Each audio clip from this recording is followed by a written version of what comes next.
Hello, everybody. Hi. Once again, welcome back to the Nick and Tub podcast. It is episode 66, and we have our buddy Justin Melchor on. Yeah, I like these little professional things that I'm trying. dude. No, Still- yeah, these Shoulder wiggle. we're starting to get the flow of things. To Yeah. be honest, it's great. We're starting to talk about structure a little bit more in this whole thing and exactly what we want to do with it. But today's episode is just like we always say. It's a fun one. Yeah, it's a great time. You get to meet one of the main pieces of a alternative rock band member, and he talks a little bit about his story as being a part of a band and actually going on tour and all the things that everybody dreams about but never does, and he just lives it. One little preface that I want to give, because we don't normally do this anymore, is we promise we only talk about the coronavirus for like the first 20 minutes. I was say the beginning is about the coronavirus. Let's get that straight. We Just- are a news station, and we will update the people. We will We are educate the scientists. masses. Yeah.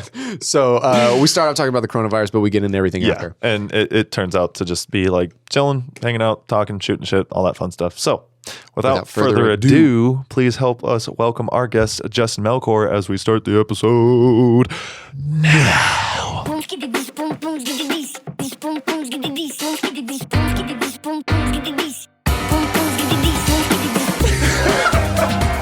Welcome to the Nick and Tub podcast. That was good. Again, I'm always fucking stoked on it. I want that fucking dumb podcast. I like it. It's fucking good shit. That was so good. Dude, this is the best fucking thing we've ever done. All right, well, I mean, they're fucking already here, so To Corona? in honor of to Corona, guys. Corona.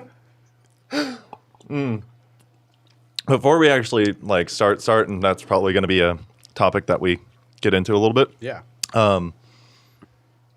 Our last episode aged very poorly over this last week. I don't remember what we talked about. This. Oh, really? Oh yeah, and you we were talked like, about how it's like not a big deal. it's not. Well, it's not that we didn't play it off like, oh guys, it's nothing. We just said like exactly what we were told. at the time. What the doctors were saying at the time, what scientists were saying at the time, that it's not at the level that it is currently.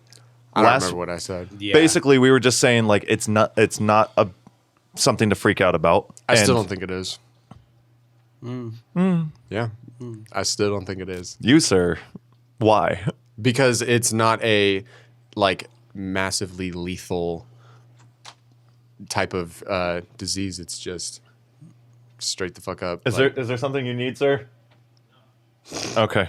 Sorry, my brother walked into the room. because it's not like a super hyper killer Ebola-esque disease. It's just another respiratory disease. Okay, not so much the fear of what it's gonna do to like a healthy young individual. I think it's a big deal to the economy right now, but I think that's just overreaction. You think it's overreaction? Yeah, I think it's people putting in precaution to prevent the spread, but I don't think the disease itself is that big of a deal. I don't know. I honestly don't know. I'm just trying not to get it. Yeah. The way I feel about it is, I doubt like people our age will really get anything really severe, but like I don't want to pass my grandma or my little sister and stuff like that. That's Yeah. the biggest thing. That's is just where I'm passing at with it. But It's it's pretty crazy how they've like suspended the like NHL season, the NBA season, like MLB season, all of them. Disneyland's closed, like all this stuff. So I was going to Disneyland in a couple weeks. Really? And not anymore. yeah, it's a bummer. I've never experienced like this kind of shutdown, I guess, on this scale. Yeah. It's It pretty was wild. It was nothing like this with any of the previous recent Yeah, diseases. I mean, I remember like the last one I kind of remember was Ebola. Like that was a pretty big, yeah, in but the that media didn't and stuff. like, But didn't even touch America. Really. yeah, exactly. Whereas this one, it's crazy how like global it's got like so quickly. Well, when I was listening to a lot of the shit. professional speakers on it, you good? Sorry, sound's gonna be a little off in the beginning unless we restart. Let's restart. I'm fine with restarting. Let's do it. Okay. You got, We it, can, all, you got it all checked up and good? There was Good one now, Daddy-O? Well, this was the thing that made me notice was the fact that I was like, oh shit, his levels aren't picking up, and I put the headphones on. When it got put in the box, the mono stereo button got pushed in. Fucking Behringers, So man. you were here, he was here. Yeah. Sick. Oh, cool, shit. cool. That might just be for the headphones. Possibly. I think it's We because can I think start you know over what? No. regardless. I think it is just we're for the good. headphones. I think you're right. I think you're 100% right because like nothing seemed to change. If anything, I can figure it out. All right. All I right. like that. Yeah. We're going to keep going. But I remember hearing from an expert that was talking on it, saying that they found that coronavirus can be in your system for up to 24 days before you show signs of it. Like before you show any type of respiratory like cough or sore throat or fever or anything. And so you can be spreading it for a long time before you even get it. It's pretty fucking crazy, dude. There are people who get it, test positive for it, never get symptoms, and then get it out of their system. What I was saying about Bats. it being worrisome is the fact that like it is screwing with the economy. It's screwing with yeah, there are the people that are overreacting and wiping fucking stores out and whatnot. Yeah. But it's just like, okay, stock market's crashing fucking hard. Yeah. The biggest crash since 1987. Is that what it is? Is it that? That's what I read on the. I haven't kept up on it, but I don't know how it compares to the 08 They housing said crisis. they That's said one it's thing I the know. biggest one since '87 with Black Monday was the most recent thing that I read. What's Black Monday? I have no fucking idea. I got told a while ago and I totally forget. So it's a crash. I mean, I can. That airlines are being basically limited. The trade between Europe and America is now halted for 30 days. Great. No, not the trade, the incoming airlines, yeah. I thought it was all trade too. No, I don't know if it's trade. I think thought it they was a have to travel like ban. prioritize or something. I remember hearing something on Trade the radio. It was like between the dude from the port of Los Angeles was saying something how they are like have to focus on like the perishable shipments before they can do the other stuff because there's such high demand for like all the masks and all that such that you can't get it all in. They It's can't like, even fuck. like make enough. President Trump just suspended travel from Europe for 30 days. He also said trade and cargo was prohibited. Oh, okay. I heard really? the travel ban part. This is what I'm talking about. Is like every fucking Oh, so hour we're- there's something else happening. yeah. And it's getting worse and worse. And like China's on lockdown, Italy's on lockdown. The trade, travel, all of that's starting to shut down in between countries. Stock market's going down. Tom Hanks is I mean, that's the biggest point. We lose Tom Hanks. Life's over, dude. Like that's my boy. That's my, no, but like it's getting and then there was another point that I made in a fucking tweet, but it's like a movie. It's literally like the movies. Yeah. And the game Plague that I don't know. Plague Inc. Yeah, Plague Inc. is a game where literally you name a you choose your infection. Oh, God. So it's like an infection, virus, bacteria, right? You choose that, and then you name it, which I always name mine religion, and then you drop it in a country and you mutate it. Okay. And you get points for the more countries and gosh. inner parts of the country that you infect, and the more people you infect, and then you upgrade it and you make it this lethal, deadly fucking people get it, and within 6 hours they die, like that kind of stuff. That's fucked Yeah, up. you can mutate it. So it starts off as like a little cough and you sweat, and next thing you know, it's like total organ failure. Yeah, damn. And like China, Jeez. I don't know if it was just a rumor, if it was just a tweet. It came I from a believe verified it. account, but China banned the game from their country's app stores. I mean, completely. maybe somebody got it and they made something. Yeah. And this is what it is. It's just the Chinese government's very like controlling. Yeah, so for I sure. wouldn't be too surprised Did you about see that North? I don't know if this one's real or not, but No, it's not. Okay, because it said it's the not. first Funny. person in North Korea got it, and they shot them dead. Oh my God. It's not true, but it's fucking hilarious. More recently, Wow. and just tell it. Okay, so my brother Chris has been like majorly updating all of us, and this one was kind of like, let's see, there was massive numbers. It's been more shit. Kids can carry the disease with no symptoms. Yeah, I thought that was That wild. was crazy. The kids They're are little seemingly carriers. unaffected They're by just the carriers. disease. That's weird. and That's- they can't pull the kids out of It schools. makes it sound more like a movie. Yeah, that's what I'm saying. It's like, right, that's weird. that's fucking weird, dude. That these Hepatitis kids. A is the same way. Kids don't show symptoms. They literally don't get affected by it. I think I heard something about that What the amongst fuck? all this Corona talk. It's that. Okay, so my brother said, "Hey, big boys, there's a study out there out of the USA this morning that the virus can live on plastic or copper for 4 hours, or on plastic for copper. I don't know what that means. For 4 hours, plastic for 24 hours, cardboard for 24 hours, and surfaces up to 3 days. So you can touch these things, but make sure not to touch your face, wash your hands. The crazy thing about all of this is that the virus is easily killed by soap and water. The scary shit, if it could be any more alarming than it already is now. There are early studies that say it can linger in the air for 3 hours. That's fucked up. Somebody could just, and you walk into it I don't even 2.5 hours later, and you have that shit. I don't even think it has to be that much. I think they can just literally walk in and take a breath of fresh air and then breathe Right, and because walk it out can, and it it's can like it's travel. just I mean, it's fucking in the air. not like you just fucking throw up. That's just, there you go. And it just stays right You just there. walk in, you're like, Yeah. You're like, shit, avoid that spot and avoid this spot. And it's just, it's fucking terrifying. But the reason It it's is. terrifying is because of the way that it's affecting everything. That's why it's terrifying. Yeah, yeah, Us young people, we're good. Oh no, it's Young, we healthy definitely people. are. Yeah, unless you're compromised, but hey, that's I like still don't want it. yeah, No, definitely. the death rate for people our age is 0.2%. Yeah, but so we're chilling. Yeah, but I'm kind of like nervous. What if like, in a week or so, they're like, oh my God, the death rate just keeps getting higher and higher. Well, the other thing is that it's the death rate is getting higher. Yeah, It is massively getting higher. I think It's it was up to 3% or something now. I think something like that, but it's at like it's 100. I think 126,000 people right now are infected, and I think up a little over 4,000 people have died from it. Just hearing the Not word 126,000 infected, people are like in the infected. news and stuff, it just literally sounds like a crisis. Like, It's wow, this is crazy. like So crazy. the thing is, it's like 134,000 cases have been recorded, and 60,000 people have recovered, and there's currently like 50 something thousand people that are still sick. Let me see. So there are people recovering. Have you guys seen those No. charts, like the lines where it's like goes straight up after like X amount of people get infected? It's just like you can't even control it after a certain point. Yeah, that's why it got called a pandemic because of how the infection has been spreading Quickly, and the fact, right? And the Yeah. fact that you can't trace it. Like, 134,560 cases. Like and globally or yeah. okay. Yeah. 4,972 deaths. Now, yes, there are people healing, like obviously. Yeah, because if you're on, 60 scroll down and it shows it. 68,965 How many have people recovered. are on the planet? 7.4 Billion? 7.6 billion. Yeah. So it's you said no 134,000. yeah, it's not anywhere close to even hitting a fucking percent yeah. yet.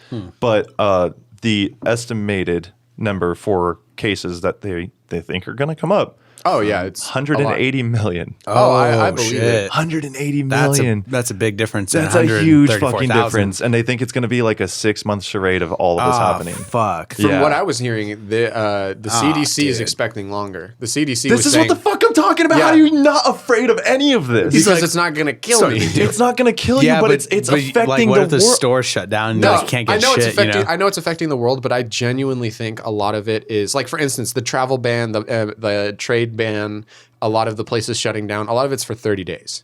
So for after now. that, once I see how they react, then my opinion will go off of that. But right now, it's just like, okay, we're doing a like month quarantine to stop spreading and see where we can go with it. But I think a lot of it is just based off of how the media is portraying it.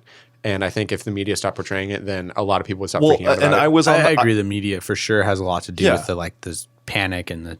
I mean, not that everyone's panicking right now, but it's a little weird. is. I, It's a I pretty- feel it's a pretty something big- in the air, you know. Yeah, like- it's a pretty big everybody's panic. on their toes. But Yeah, for sure. I was on that same page last week until the last 48 hours when everyone started reporting on it. And it was Yeah. like, and I'm talking like officials are reporting on it saying like, look, they don't lock down a country for no fucking, they don't lock it down unless it's like, hey, this is getting a little bit That's too what makes serious. me think. Like, what if they know something that we don't? And they're like, "Holy shit, this is the real deal." I don't know if it goes that far. Imagine though. But yeah, so, Yeah. No, if that, it, like, I they're will like, play with that idea holy because it's fuck. fun. Like it's Yeah. it's fucking crazy to think that way. But I don't know, man. I think like they don't necessarily know where it's going. It also hasn't mutated yet, and some of these things do mutate. Great. No, I think it did mutate once so far.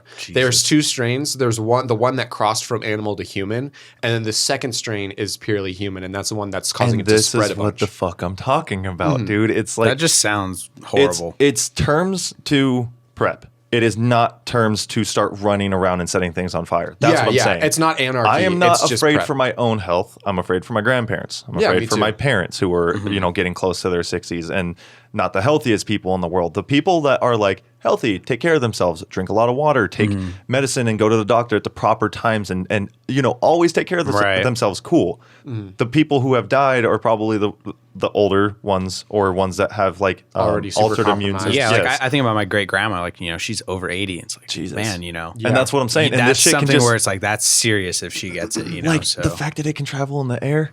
Your neighbor can cough open up their back door. I don't know how it works. I'm just I'm throwing this out there, but the fact that it can just fucking float into your room and just be like, that's it. You got it. You got it. You went to sleep. You woke up.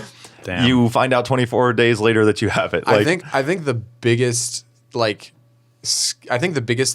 thing that gets me is the fact that you can spread it so easily without showing symptoms. Yeah. I think like the fact that that you can is like weird. literally take a swab of someone's throat who seems completely healthy, and they're just like, holy shit, no, you have it. You have a lot of it. You're actually extra contagious right now. Yeah. And the fact that you can go like up to 24 days without even like coughing over it, or you can literally just fight it off without ever showing symptoms in the first place. And pass it along to I think people that's along the the scariest way. part to me. Yeah, that is trippy. And so I for think sure. that's why they're doing such a crazy shutdown right now, is because they're just like, look, it's not a super killer bug, but it's super easily spread. And so we want to do our due diligence to like shut down what we can. I'm just saying, like, it's not from our last episode, and not just using this as an example, but people should be a little bit more, you know, I think weary they should about be it. more conscious I'm of for sure their concerned. surroundings. Oh yeah, I you were making jokes, but I could tell you were like, No, "Hey, like, no." you hit the me up nervous today. laugh. And I was like, "How about today?" And then after I sent, I was like, "Fuck, I kind of don't want to leave the house today." I don't want to go outside.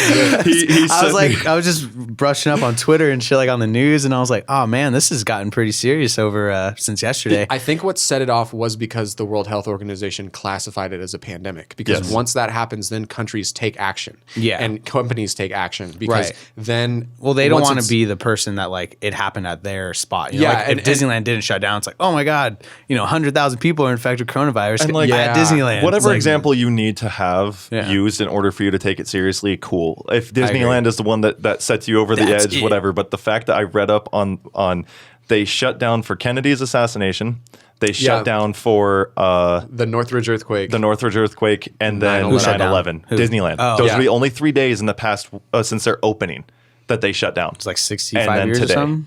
Yeah. And then I made a statement. I said, they've only shut down once in the past 20 years. And it literally was 9/11 when they shut down. And that was it. They I don't did see shut something down like for that. shit. You went when it was you went when it was pouring, right? No. You didn't go? No. It was scheduled to be pouring, and then I showed up, and it was beautiful. Oh, okay. Well, the fact But is, they keep it on in rains. It Oh, yeah. matter, dude. So it's just They'll like, stuff that if shit. you need any type of example, if like, okay, there's videos of people driving through LAX, and my brother made the statement. He was like, you could do donuts in the fucking drop-off area. Yeah, Right dude, now, There's really? no one there. That's how barren. really. Yeah. There is so little traffic, it makes you want to go on a trip because you're like, oh, I'll never see LAX like this again unless, everyone starts dropping dead out of nowhere. But like, everything is starting to shut down, and that's what's getting scary. It's Yeah. not, I'm not worried about myself. I know I will be fine. I hope I will be fine. I don't know. But like, I'll go to the doctor. I'll get taken care of. There are certain age groups where they tell you what to do, and they're like, you treat it like a flu. If it gets any farther than a flu or your fever spikes, then you go to a doctor, and then you go from there. From what- like any normal illness. From what most of the experts have said, unless you're like unless you have a compromised immune system and you're not healthy, or you're really old, they recommend that you don't. If you think that you have it, that you recommend you don't go to the doctors because You're compromising others. You're gonna start spreading it to other people who are there for other reasons, and so they recommend you call your doctor. You describe your symptoms to them, and you talk to them over the phone. And if your doctor thinks you have it, there's no treatment for it because there's no vaccine, there's no antibiotics. Unless you're, like, it's about to viral, die. so you can't have antibiotics. One of coronavirus's mutations is it's going to be able to go through technology. Oh my fucking God. I'm kidding. That's not impossible. Some hacker out set there right them now off. is making the craziest computer viruses. And Just your phone coronavirus. just kind of comes out, just boom, and just pricks your finger. Just somehow it has the infection. Wow. Yeah, that'd be travels through shitty. fucking tech. That would be the fucking craziest thing. I think at that point you might as well just know That's the it. world's gonna end. You might as no, well if that get. You might happens, as well I'm- get that cabin and Yeah. start collecting rainwater Yes, for sure. that's a good callback. Just to fucking finish the point, they said to call it, and they said if you're like a healthy individual who's not like over fucking 60 years old, they're just like lock yourself in your room.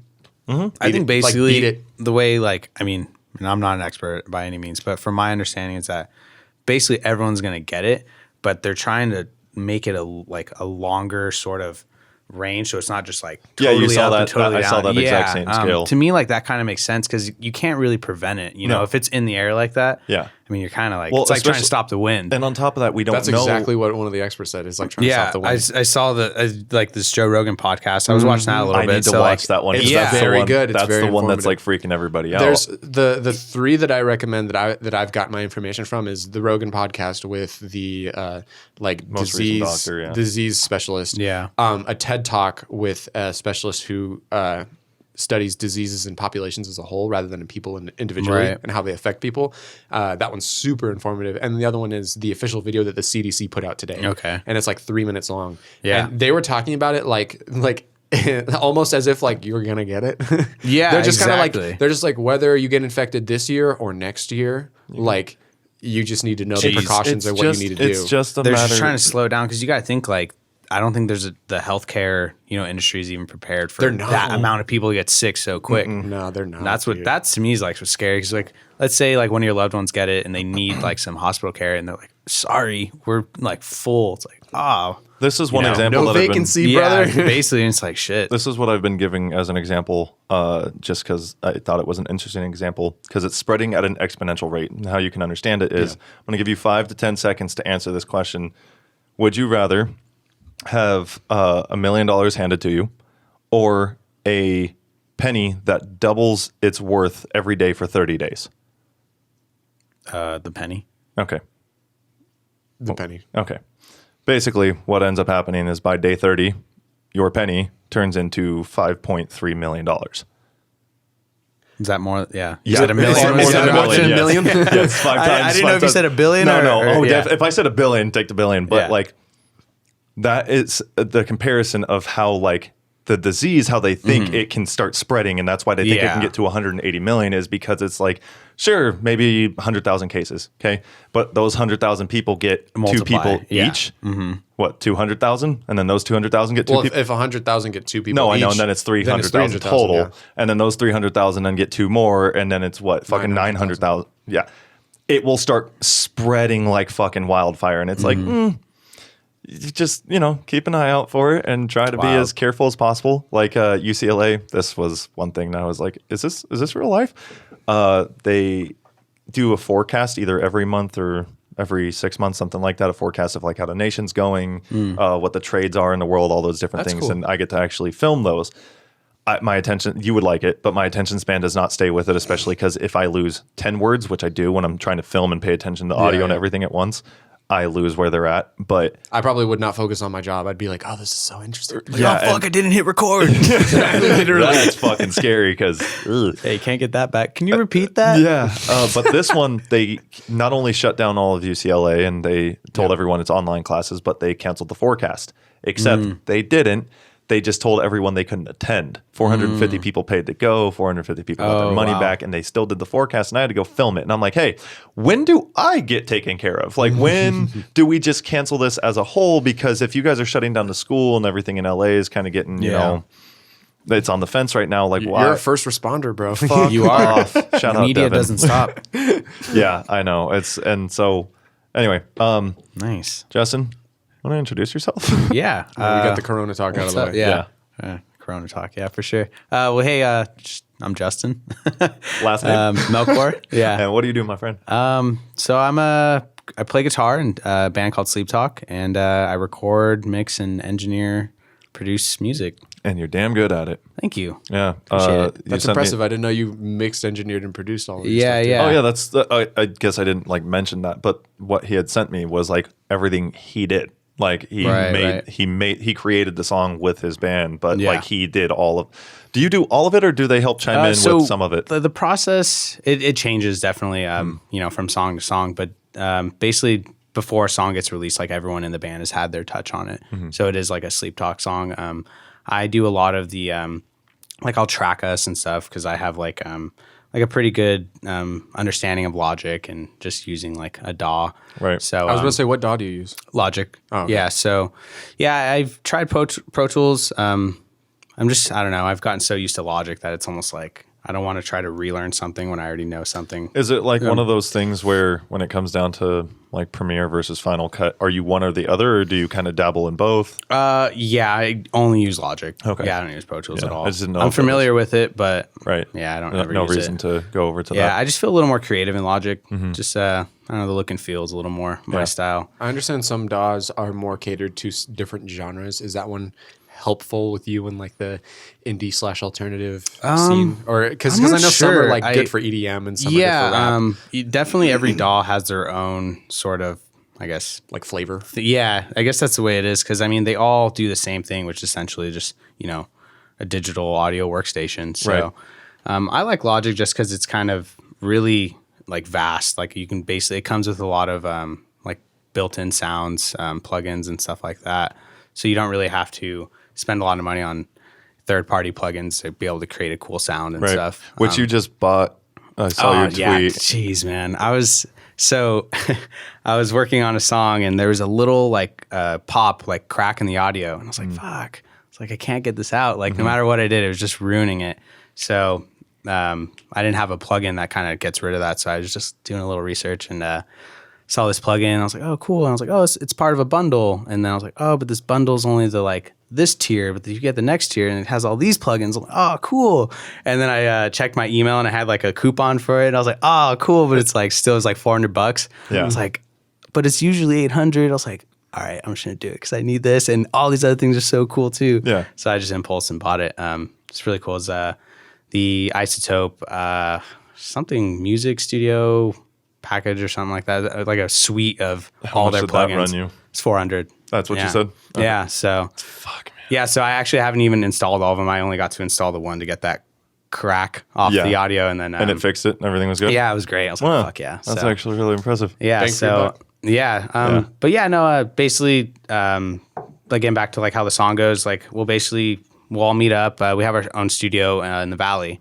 We converted our bass player's garage into like a full blown like That's sick. pretty much room. So we put Is up that what you guys drywall. are always posting up? Yeah, like with Okay. all the posters and stuff on the wall. Yeah. Yeah, so we did all that ourselves. It was just like a normal garage. We put up like the insulation and drywall and all at the That's a floor. full Yeah. fucking project. Yeah, man. so we would always make And a you joke did that like, as a band? yeah, That's we cool joke as shit. around like, yeah, we're Sleeptalk Construction, Sleeptalk Construction. So that was really cool.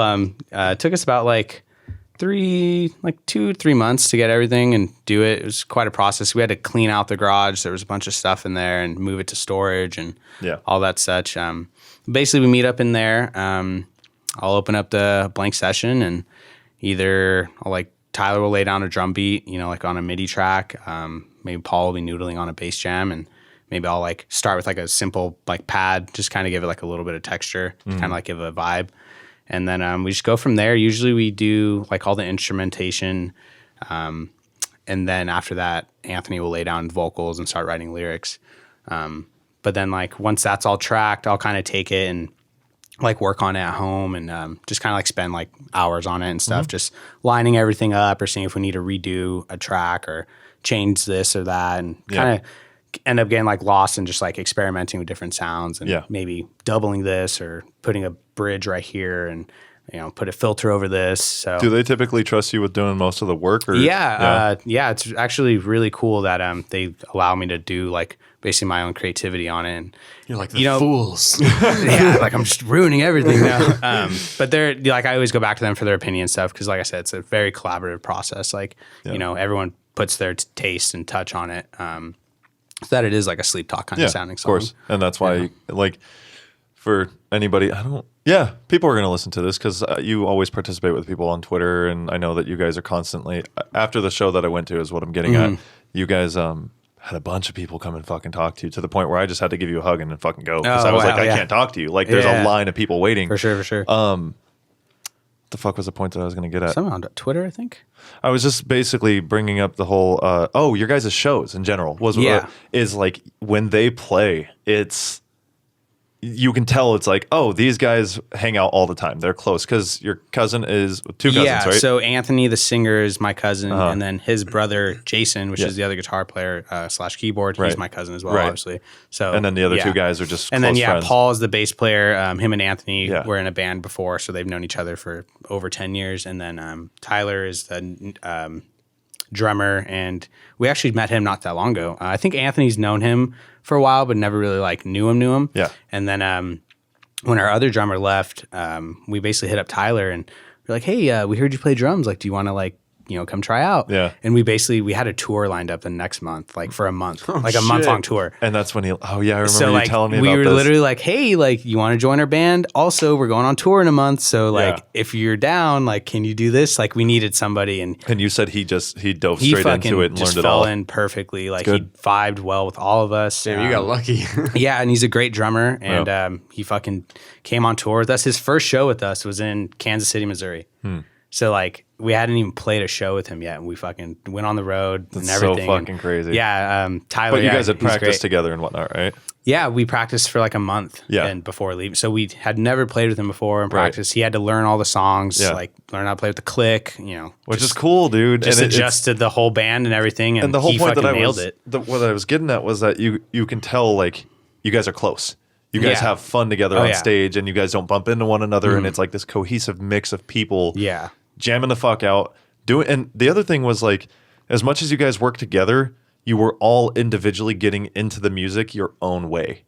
Like one guy was just kind of, I forget who it was off to the left side of the stage. It might have been Probably Jason. Yeah. So Jason was just kind of like, for some of the parts that I was on his side, just kind of standing still, fucking with the pedal, playing his parts, just like enjoying what he's doing. You're jamming the fuck out. The other guys are just getting down, and I'm like, this is nice. Right. Like you guys seem to love what you do, and like I said, it's a cohesive definitely. bunch. Yeah. I mean, we spend a lot of time together.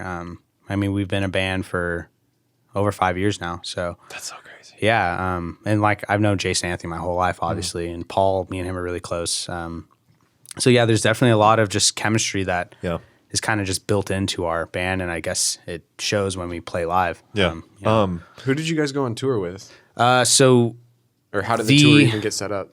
So that tour in July in 2017, when Tyler went on with us, I'm trying to think. We went on tour with this band from Florida called DBMK, and then we went. I think it started in Missouri, Kansas City, Missouri, and then it was just us. It was just us and the other band, and I don't think they even hopped on the tour till like halfway through. So we basically just set it up all ourselves. Anthony, he's really great at it. He just like called and got in contact with a bunch of promoters, like got in touch with like bands from the local area and like coordinated getting them on the bill and, getting them to get their, fans out to support and everything. Cause that's really what is a big thing is like, if you're going to play somewhere where you haven't been before, like you really need the local acts and you need to bring the people. They need to bring the people, so. I was wondering that. I was like, how do you know when you're like ready to go on tour or if you're going to actually like have people to play for? But that answers my question. Yeah, I mean, it's, there's two different ways. I mean, you get a lot of exposure from tours, so, playing to new people and stuff, but then it's also an opportunity to go to places where, you have fans and play in front of them and stuff for the first time. But yeah, so that tour it was basically just us. It was fucking awesome. We had, I don't know, I want to say like 17 dates, maybe 20 dates. No shit. It was a good amount. In a month? Yeah, in a month. It was somewhere around there. In the middle of summer, it was good times, man. Was it just like play a place and just fucking bounce out and go to the next? Sometimes, yeah. Sometimes it was like, all right, load our stuff. Like, who's driving tonight? Like, we got to go like 13-hour drive, through the night. Shit. Yeah, it's fun, man. And I think that also helped build a lot of our chemistry together because you're basically living with them for a month straight. Yeah. And there's a lot of different stuff that happens on the road. Between just where are we eating, between like where are we sleeping, like what times check in, like load in, like all this stuff. There's a lot of stuff that goes into just make sure everything runs smoothly. Yeah. And you enjoyed the whole process. It was, I would say the only bad thing that happened on tour is we were driving from North Carolina to our uncle's house in Louisiana. And it was a pretty far drive. And we were just like, yo, like, let's just do it. Right. Like I think we left at like 6 p.m. and we were just going to drive all the way till we got there. And I think it was like 10 a.m. around there when we started finding like we were about like 50 miles out from the house. And all of a sudden, Paul was driving. He's driving and I'll never forget this. Me and Anthony, we had a little setup with the TV and like an Xbox. Oh no shit! Like we had a TV that was like probably like a 16-inch TV on like a crate. Yeah. In between the two front seats, and there's just like just smushed zip tied on there and Hell everything. yeah. And me and Anthony were playing Madden. And I remember I was beating him, and I just I think we called it because I won. And all of a sudden, Paul's like, "Hey, the van feels weird," and he was like, "It's fine, just keep driving." And then he's like, "Nah, like it really feels weird." And all of a sudden, you just hear like, and he's like, "All right, pull over." And like, luckily, there's an exit right there with a gas station. Got to the gas station, which is maybe like half a mile, not half a mile. It was like 200, 300 feet off the. Right off the off ramp. Yeah. So we pull in and we turn it off, and we're like, fuck, like what the hell was that? So we open the hood and we're just like looking at it. Like, I mean, we're not like fucking mechanics. So we're just looking at it like, well, nothing's like smoking or anything, like I don't get Should it. be fine. We'll check the oil. Like, all right, just like find the dipstick and we pull it up, dude, and it's like fucking dry. Like it's like nothing on it. We're like, what? So we swore we'd check this before we left 17 days ago. Like we really did. We had like our friend who's a mechanic like look at it, check everything out, like literally because we were going freaking across the country. We're gonna make sure we're like gonna break down. So we knew everything was good before we left, and so we went inside and we bought like 1 quart of oil just to see if like it would even show up on the dipstick. Yeah.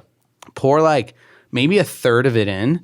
And we pull the dipstick out again, and it was full. We're like, there's no fucking way that like a third of a quart of oil filled up the whole thing if it was dry. Yeah. Mm-hmm. So we're like, what the hell? So like, I'll never forget this. These dudes are walking out of the place that we just came out of with like you can tell they're construction workers, right? Mm-hmm. They had like their vests on, and they were just carrying like a big fucking gulp, like just filled to the rim, right? Yeah. And they're walking by, 2 of them, they're walking by and they're like, car problems, boys? And we're like, yeah, man, we don't know what's going on. And they're like, start her up. And we're like, all right. And we started up, and then it's all, and it's like on, and it's making these loud ass noises. And they're like, oh, you're fucked. And I was like, oh, great. I was like, thanks, man. Yeah, we know, dude. Right. We kind of figured as much. Yeah. But So we basically, we were like, yeah, we can't drive this. Like, we'll probably mess it up more. Yeah. So we called our uncle in Louisiana, and we had a van and a trailer, right? So we called him. We're like, yo, like we can get the van towed, but they won't tow the trailer because there's, they don't tow trailers. So we're like, do you have a car with a trailer hitch? And he's like, yeah, I do. And it's like, oh, thank God. So he came, picked us up, put the trailer on his car, took us back to his house, which was like 50 miles out. We got it towed. His neighbor, like they're like pretty out in like the outback, or not outback, but like the backcountry, which is like, kind of like rural and shit. Like nothing And around. one of his neighbors was a mechanic. So he's like, oh, just tow the van to my house, and then my mechanic will pick it up and he'll check it out. I'm like, all right, cool.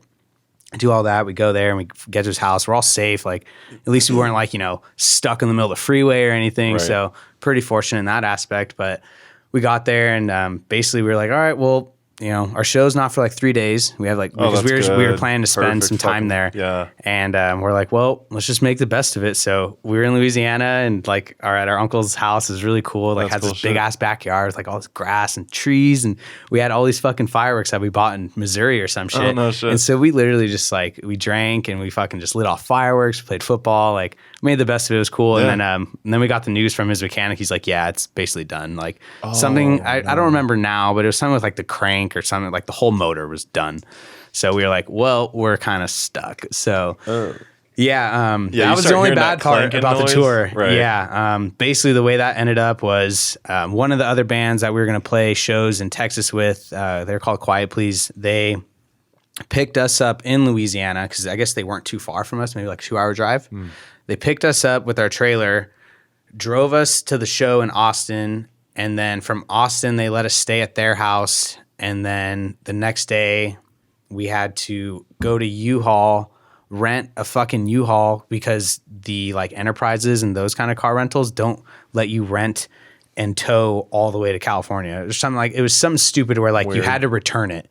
You had to return it from where you got it from. Whereas like with a U-Haul truck, you could drop it off where you're going. They'll take care of it. But it was like, fuck, we don't need a U-Haul truck, and they only seat 2 people, right? So it's like, what the fuck? So basically me and Jason, we rented a fucking like 16, I don't know, it was big as fuck, and like 20 feet or something, and we towed the trailer back to fucking California, and then the other guys got a rental car and drove back to California. Fuck. Was that just an expense you guys could afford at the time. We had to eat that, and then we also had to eat the cost to repair it. Luckily, Anthony's parents helped us out. They loaned us some money, and then we paid him back over time. Cool. But yeah, that was definitely some. Because you guys all have. I know you have a regular job. The rest of the guys also work. Yeah. So Anthony works. Jason works. Paul works with Tyler sometimes, and then Tyler works as well. Okay, and then your job, which just meeting your boss was fucking cool, dude. Your boss is. Yeah, he's a cool guy. Walk into this dude's house and didn't know it was his house. Didn't know whose house it was. Middle of fucking nowhere. You got to take all these dirt roads to get up there. And not trying to like drop anything, so I'm just saying like roads and whatnot. But it's like middle, but it's pretty dark outside. I think the sun set like an hour ago, so you're just driving through hoping like the next fucking road you go over isn't a dead end and you're gonna fly off the edge because you can't see shit. Basically, yeah. And then get up there, walk in, got a whole taco cart ready, and this is for his birthday and Amanda. Those are so good, yeah. Yeah, that fucking taco cart. Dude, they're so good. Super welcoming. It's probably why I was up till 4. Eating tacos. Yeah. Did you guys end up making the other 10 pounds? Because you came out there freaking the fuck out. You're like, we only made 5 pounds. Everyone's full. There's so much food. We got 10 other pounds. We got to start sending people food. home. I was like, what the fuck? I was like, because last time we had a party, all the shit ran out. And I was like, all right, it's fucking not happening this time. And now then we get all this meat, and I was like, oh man. And then as the night went on, everyone kept drinking, and then fucking like, all right, the taco meat's empty. It's fucking cooked the rest. It's like, yeah. And his boss, like, I walk into the house, and he's just like, hey, welcome. Didn't know who this dude was at first, but he's your boss let you throw your birthday party at his house. Mm-hmm. Wow. Coolest fucking dude. For the sake of like you and his business, do we not talk about Yeah, probably, okay, right. Yeah. Okay, so I won't bring up that part. I'll tell you off air. But sorry everybody. Just safety reasons. But walk in there, didn't know it was him, but he's just like, yeah, there's beer here, there's food there, there's this and that, take shots, hang out, everyone's over this place, blah blah blah. Didn't even introduce himself, was just like, welcome to the house. Yeah. Right. Come to find out later that it was his house. Mm-hmm. And he was just this really cool fucking dude that's hanging out with everybody. Super easy, right? Like super easy. Like I've never met. You feel super welcome. Was more of, and when I say this, I mean in a respectful way, but more of like a free-spirited kid than me. And he's how old? Like in his 40s? 50s. 50s. Yeah. Fucking just super nice dude. And then he comes and sits next to me and he's like, he mentioned the wrong show. He was just like, he's hyped up. He's just fucking hyper and he wants to talk to everybody and he wants to be like your friend. And he's just it's not overbearing. It's just welcoming. And he's just like, yeah, I saw you at this show. And I was like, oh, I think it was this one. He's like, oh, right. You're right. My bad. But yeah, I remember you. And I felt like the need to come talk to you. I'm like, you're in your 50s. Oh, yeah, he recognized you from the Moroccan. Yeah. He brought up cool. a different show, but he's just like, I recognize you, and I just want to come introduce myself. I'm like, you want to introduce yourself to me at your house that you're throwing a party at for your employee. Yes, hi. I'm Nick. Like, you're a cool as fuck. He's a cool dude. So you got to, now knowing your boss, because I remember when we went and got beers that one time, you were telling me about like the work that you do. Oh, yeah. Which is actually, I was trying to explain it to Manny, and had no idea how, because it has to do with maps, right? I don't even know how to explain it, to be honest. It is with maps, though? Yeah, it's that and like just kind of a handful of like digital stuff from like websites to like app developing to like, just emailing people and just, like designing flyers or it's such sort an of thing. Interesting It's job. very... What's your job title? I don't really have one. App to be developer, honest. Designer, website. Well, it's like creator. it's a small company, so it's kind of like just whatever we get thrown to us, we kind of just handle it with the skills that we have in house. So it's like software design and stuff. Yeah, like have you ever heard of FileMaker? It's kind of like an app developing app Program. program for it. Yeah, but basically you can make like different like data collection, like apps and stuff like that. So that's a lot of stuff that I kind of like help develop and stuff for one of our clients that needs. Basically, I don't know. It is hard to explain, but basically, people that go out and do like trail restoration need to like document it like before and after. So like we developed an app to kind of harness all that data and like generate reports and that stuff. So so that's like a part of it, not all of it. And then like we have like just flyers and handouts, and then like just graphic design that we have to do from time to time. So now knowing your boss, like I said, and your job and everything else, and how creatively different it is, and just how easygoing he is, I'm like, Yeah, it's a cool ass fucking job. Yeah. And you're a musician that fucking travels. Yeah, and that's what's also really cool is that like he's a musician, like you said, and we have like a lot in common. Oh, he's a musician. Oh, you himself. didn't know that? No, Oh, yeah. No. Yeah, he's like really, he's a musician. He records and all that stuff. No shit. Yeah. He's I did really not cool. know that. Yeah. Did you see all the gear? No. Oh, you didn't see anything? I think because we were there for an hour, I was in the kitchen, the living so room. Weird. I really feel like you were there for longer than an hour. I think you were just fucked up. I was, but but still, it felt like a lot longer than an hour. Because if that felt like an hour and I stayed up till 4, then holy shit. Yeah. You lived a lifetime. I know. In that small amount of time. You lived a whole year on your birthday. I did. It was great. I mean, I have like a couple other things, but was there anything that you have off the top of your head? No, if I think of something, I'll blurt it out. But right now, I'm just carrying along. Okay, cool. I just wasn't entirely sure. Yeah. I was going to ask what the biggest show that you guys played was. Yeah. But what, and quote, tell me if I'm wrong. Yeah. Was it 30 Seconds to Mars that you guys opened for? Really close. 21 Pilots. Whoa, So, you like- opened for 21 Okay, Pilots? so Yeah. he's more Holy like, he shit. listens to them. You got so. the number part right, Yeah, so you were really close. Yeah, really close. If there was like another band name, you can Yeah, get close confused. enough. That Fuck would it, be whatever. It was yeah. some 41, but I understand what you're Blink getting at. 182. Yeah, Some numbers in there. What was it? Plus 44 was, yeah. Mark Hoppus. Yes, and Travis yes, yes. Barker. Oh, I didn't know that was with them. yeah. That's cool. That shit's great. Yeah, I never got into it, but my brother was a huge fucking When your heart fan. stops beating. That was one of their songs. It was great. No fucking idea. Can't Yeah, even think of it off dude, the top of my check it head. out. It has like the plus 44 on the artwork and like a big splat, Yeah. like paint splat. Yeah, my brother great. was a huge fan, but Yeah, I was a huge fan. I think I could. Maybe I was too young and narrow-minded to listen to it. I'd probably give it a shot, Dude. But How did you end up opening for 21 Pilots? So, kind of circling back to like I think we were talking about like the record deal or something, right? So, kind of this kind of ties into that a little bit. So, the do you beginning. want to talk about that first? Because that was the second point Yeah, that- I'll set this up. Okay, So, 2016, like I mentioned, we released 2 EPs. They were called Pure and Young. And then in the beginning of the year, we were going to release the third one, which is going to be like the final one of the 3, which is going to be read out Pure Young Love.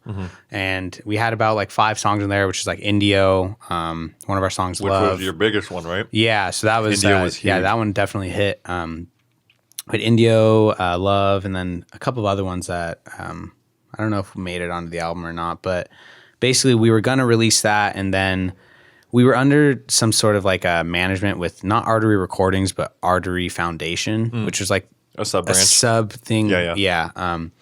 And they were basically trying to find us like a label and all that such. And basically, at some point, they thought that it would be a better idea to sign with Artery Recordings, like a 1-year deal, 50-50, blah, blah, blah.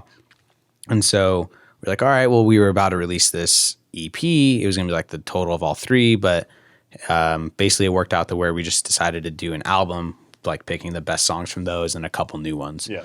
So it was like a 12 song, I think it was 12 songs, and it had like, you know, like some, like most of the singles from each EP and then like new ones.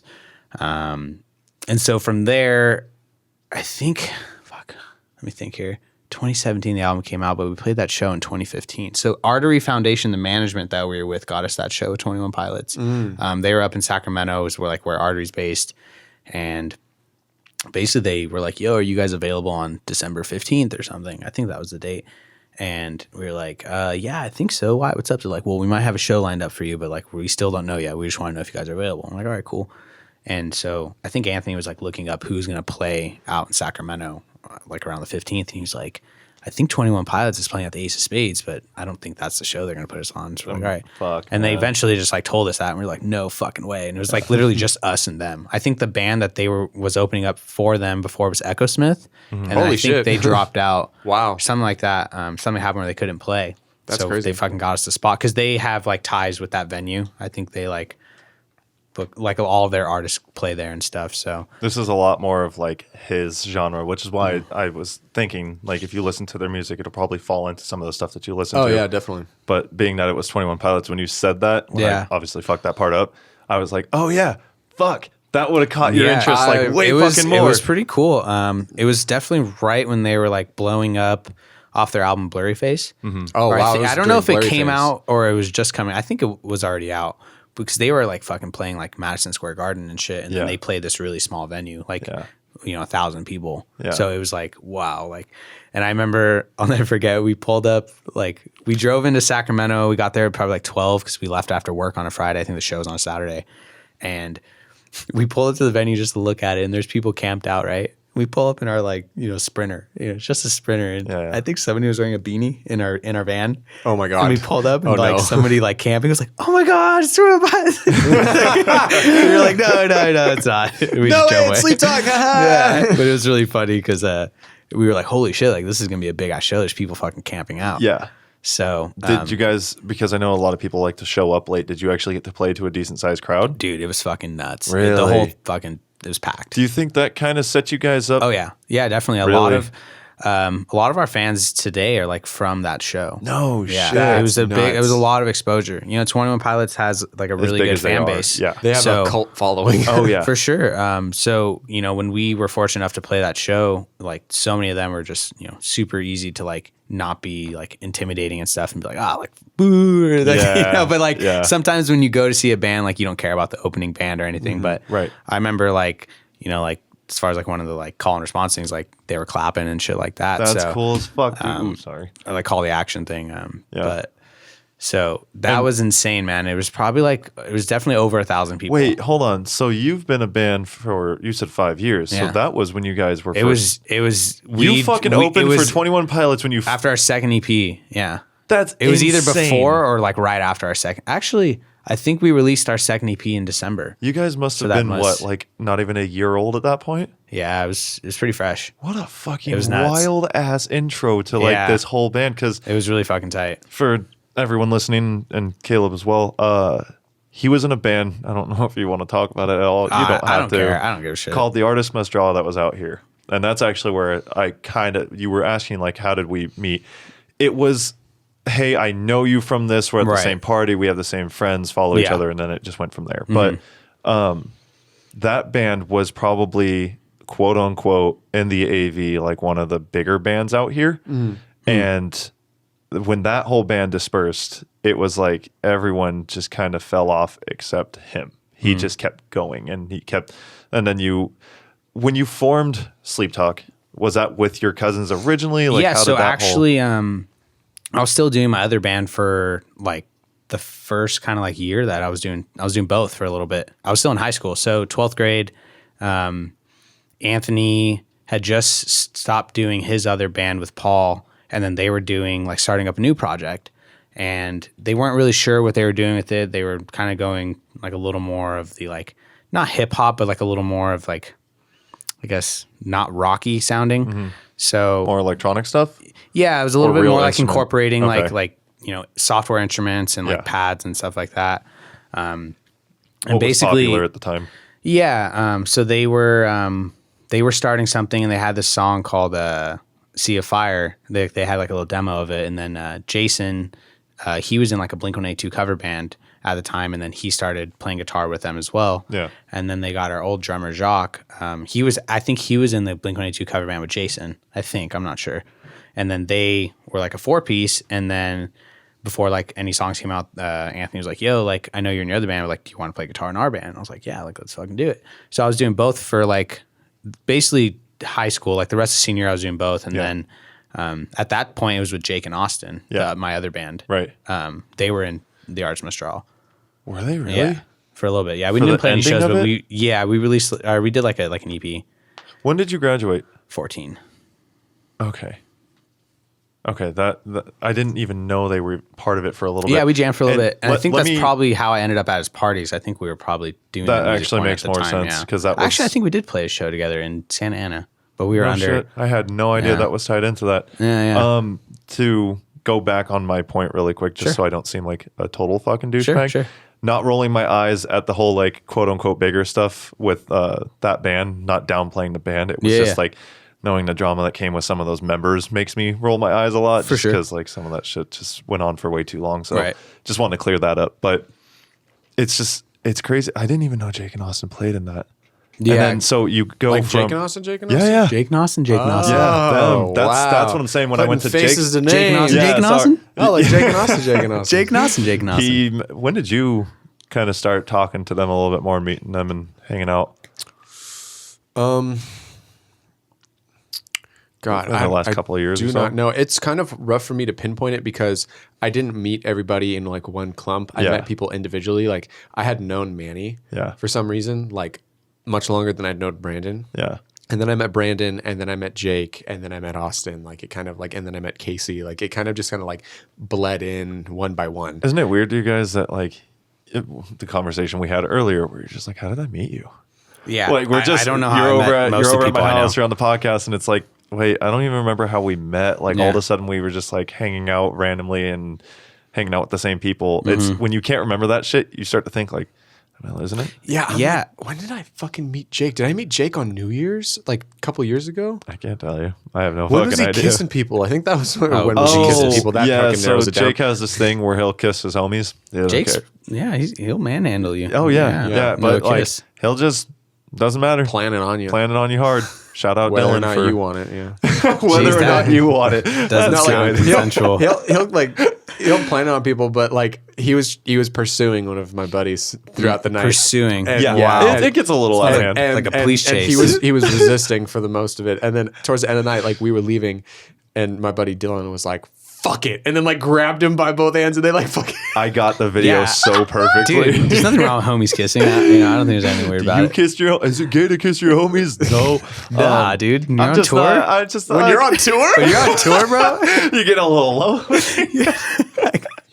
Nah. You're just like, yo, I'll kiss you, dude. It's like, Yeah, all right. yeah. No, you Kiss it. won't. I'll It's like, no, kiss you it. won't. It's like, yeah, I will. And then I don't do it, but my And then but my immediate- drummer and Tyler and Anthony, they do it. Oh, cool. Not all the time, but it's funny. Just It's when always no a one's good looking. laugh. Of course. It's always a good laugh. It's stupid fun. Dude, chicks share so much shit and do so many things together where it's just like. Guys can do it too. Yeah. Hey, Yeah. we'll go to the I bathroom. think that's hot. Come here, Derek. I'll show you hot. And Jeez. you kiss your homies goodnight and you tuck them in. Yeah. There's nothing wrong with that. Exactly. I remember at a fucking Halloween party, the one that we went to in Santa Clarita with my friend Alexis. Oh, yeah. And Where I we all remember, dressed up. I remember, where we were all dressed up. My girlfriend and her best friend were like teasing the guys because they were like, oh, like we'll kiss or whatever, but like you have to kiss. And she like pointed to two of my friends, and one of them was like, that's gross. One of them was like, fuck yeah, let's do it. And the other one was like, no, man, I'm not gonna do that. And it was like an argument between them for like 15 minutes straight on whether or not they were gonna do it, and they never ended up doing it. Jeez. Because That's so funny. fucking Hayden could commit. Hayden's not that type. Just like I'm not that type. I Maybe you should kiss Hayden. Hayden, wherever you're at right now. You're like, I need a bottom, buddy. Come here. You have Oh 5 my minutes. god! All right, we're done on that shit. I need a bottom. How the Yikes. fuck did we get here? Jake. Oh, Yes. Jake and Austin. So Yeah. I was doing both the bands at the time, Right. till like the end of senior year, and then Doing I them? think we released. Yeah, I was doing Shut up, both the dude. bands, man. But and then I think I started just doing more sleep talk stuff. It was Yeah. like kind of taking off a little more. It's a little more like kind of everyone was in it to like accomplish stuff. So And on top of that, like the music, as much as like heavy music is fun, it was starting to die out. That was kind of its decline. yeah, was definitely. starting to go down there. Right. What's it That's- called? The Artist Must Draw? The Yeah. artist must draw. I was yeah. going to say, no one ever told me what the genre was, but just based off the name, I was like, hardcore. Oh yeah. It was just heavy. It was cool. It was Yeah. good high school days, Yeah, it was just fun I to had a screw good time around with. doing it. Teenage Again, angst. I I have honestly can't. I probably can't even play guitar like that anymore. It was like Really? I listened to some of that stuff. I'm like, how the fuck? Like I can't. I don't fucking play that. Just the fast. whole like, shredding shit and Yeah, like whatnot? because I definitely play a different style now. Yeah, of course. But it's cool. Like I mean, I'll listen to it every now and again. Yeah. Like I mean, there's fuck yeah. nothing wrong with it. Again, I just have to separate myself from all the fucking horseshit drama that there was like years of it tied in there. Yeah, I stayed out of it. I was Which is fucking impressive completely- because somehow I got dragged like- into it and I wasn't even in the fucking band. And I was I like, don't this even is, know. I don't even. we'll talk about I it don't off even give a mic shit. if we even remember, but it's nothing to bring up. But like I Yeah. said, it's just because I have to think like, oh yeah, they sounded like this and did that, blah, blah, blah. I don't even know how to explain Josh to you. You might have met Josh once, but Josh was in it. Josh Yeah. Hollyfield. Yeah. Oh, Yeah. yeah. I didn't know you knew Josh. Yeah. How the fuck do you know Josh? Sid. Who's Sid? While you guys figure this out, I gotta pee. They're exes. And I'm after you. They're exes. Maybe I did meet her. Blonde hair? Huh? Blonde hair? Black hair. Oh, then no. Jesus. I'm wrong. I don't know who I you're remember. talking about. Damn, you really did stay out of people's lives. Like you were just like, fuck this. I'm just gonna. Fuck, we're in a band. Let's make music. Did you ever talk to Josh after the band ended? No, I think he moved. And then I was just kind of like, oh. I mean, no, Well, there was he no hard moved- feelings or He anything. moved with Sid. Oh, okay. Gotcha. Yeah. So anyway, but it's, I didn't even know you knew Josh, huh? Yeah, That's cool. Yeah, we were actually for a little bit writing together. Yeah. And you're doing stuff now, right? No, not anymore. I was. I want to hear some of it. I will show you. Yeah, it was fucking fun, but I couldn't. What happened? Too busy? Couldn't give them. Yeah, I couldn't give them what they needed in a vocalist because at first it was we found It's your not you. It's me. It was. I can't give you what you need. They found my vocal covers on YouTube and they Yeah. hit me up and they're like, "Hey, we just do this thing. We play for like an hour. Local we out here practice." or what? Burbank. Okay, that's cool. So it wasn't too far, like an hour, and I was like, "Cool, fuck it, I'll go." Especially lockout? because you found my cover And you like want a me to- lockout where they just practice and stuff, or Wait, say that again. like a lockout, or like you guys. What's a went to- lockout? Basically, like where you leave your shit in there, you can lock it. And come back and, No, they actually built a room in their house. Oh, Three of the perfect. So guys. it's- like three of the guys share a house together. Tight. I think it was 2 or 3 of them moved from. I always forget the fucking state, but it's like East Coast. Mm-hmm. So like they're very East Coast and they have this like certain way of playing and a certain type of music. And it was just really fucking fun. It was really heavy. And so I show up for a practice. We just shoot the shit, drinking beers, practicing, doing random stuff together. They're showing me songs. And then it was cool. But as it got, sorry, there's a towel on top of the dryer that you can use really quick. Fuck, I lost my train of thought. yeah, no, I definitely wanted to hear some of the stuff. Yeah. That seems But like it's cool. it just ended up not working out just due to the fact of not having the time. And Or what I like, was getting yeah, at was that it was, hey, we jam for an hour. After you pee, Oh, over here. Just you okay, can take cool. the towel over there. He has to make the same one. Okay, whatever. Yeah, equality. Jesus, I'm sorry, no, everybody. you're good, man. Just too busy for that shit. I get it. Yeah, Yeah, it's a lot to juggle. I'm sure. It was essentially what I'm trying to get at was it was supposed to be an hour long, maybe 2 hours long once a week, very chill thing. Yeah. And then the more they liked our sound, because they are full-time musicians, the more, of course, they wanted to pursue it. And I just wanted to do it for fun. Yeah. I wanted to just create Totally a 6-song different thing. things, And like, yeah. if shows come up, cool. If they don't, Right. cool. I just wanted to be like, hey guys, look what I made. Yeah. So I tried to keep up with it. And then it was just like, I'm too goddamn stressed. There's too many things happening in my life. And It's definitely stressful. Yeah. And- it is a full-time job. and it sucks when like you're the only one that isn't in the same realm as them. For sure. Because you can't give them what, as a vocalist, they need. And Yeah, especially everyone when in the band's got to be on the same page. the for last sure. practice that I went into, they were talking about like we all did studying. One of them studied for like 6 hours how to release music in 2020 and how many videos we had to put out. Oh, so and they're pumped. That's good. They got the drive. Fuck yeah, I'm stoked. And that's I still good. talk to them. Like they crack the jokes. They're like, yeah, things have been hard since our vocalist left. And I was like, fuck you. Like, but it's fun because it's yeah, just they're like just poking at it. exactly. That's And cool. there's no hard feelings. Right. What was really dope was, like I said, they're harder dudes and play harder music, and they have this just no bullshit way of thinking. And the way that I quit was no bullshit. But I was still like, damn, they're gonna be so pissed, and they were super gonna understanding. beat you up. Super no, We're harder dudes. yeah.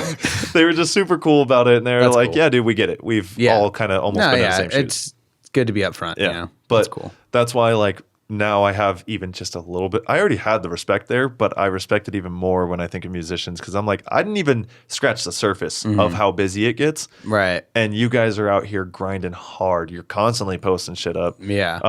I'm talking about you specifically, Right. not the general, but you guys are constantly posting shit up. You're constantly making new music. You're thinking about the new way to go about things. Like Right. one of the things that we talked about off mic was your guys' new format of how you're going to release stuff. Right. Right. Which is like, even if it is as simple as, oh, this is what we're going to do, you have to know why you're doing it, which means you did your studying, which means Yeah, you right. did your background work. Trial and error too. You know? Exactly. You got to like have the experience sometimes to make those decisions. Yeah, and it is a full-time, if not more than, it's like a lifestyle. Like it's a legit, and I wasn't ready for that, but big respect. Big respect.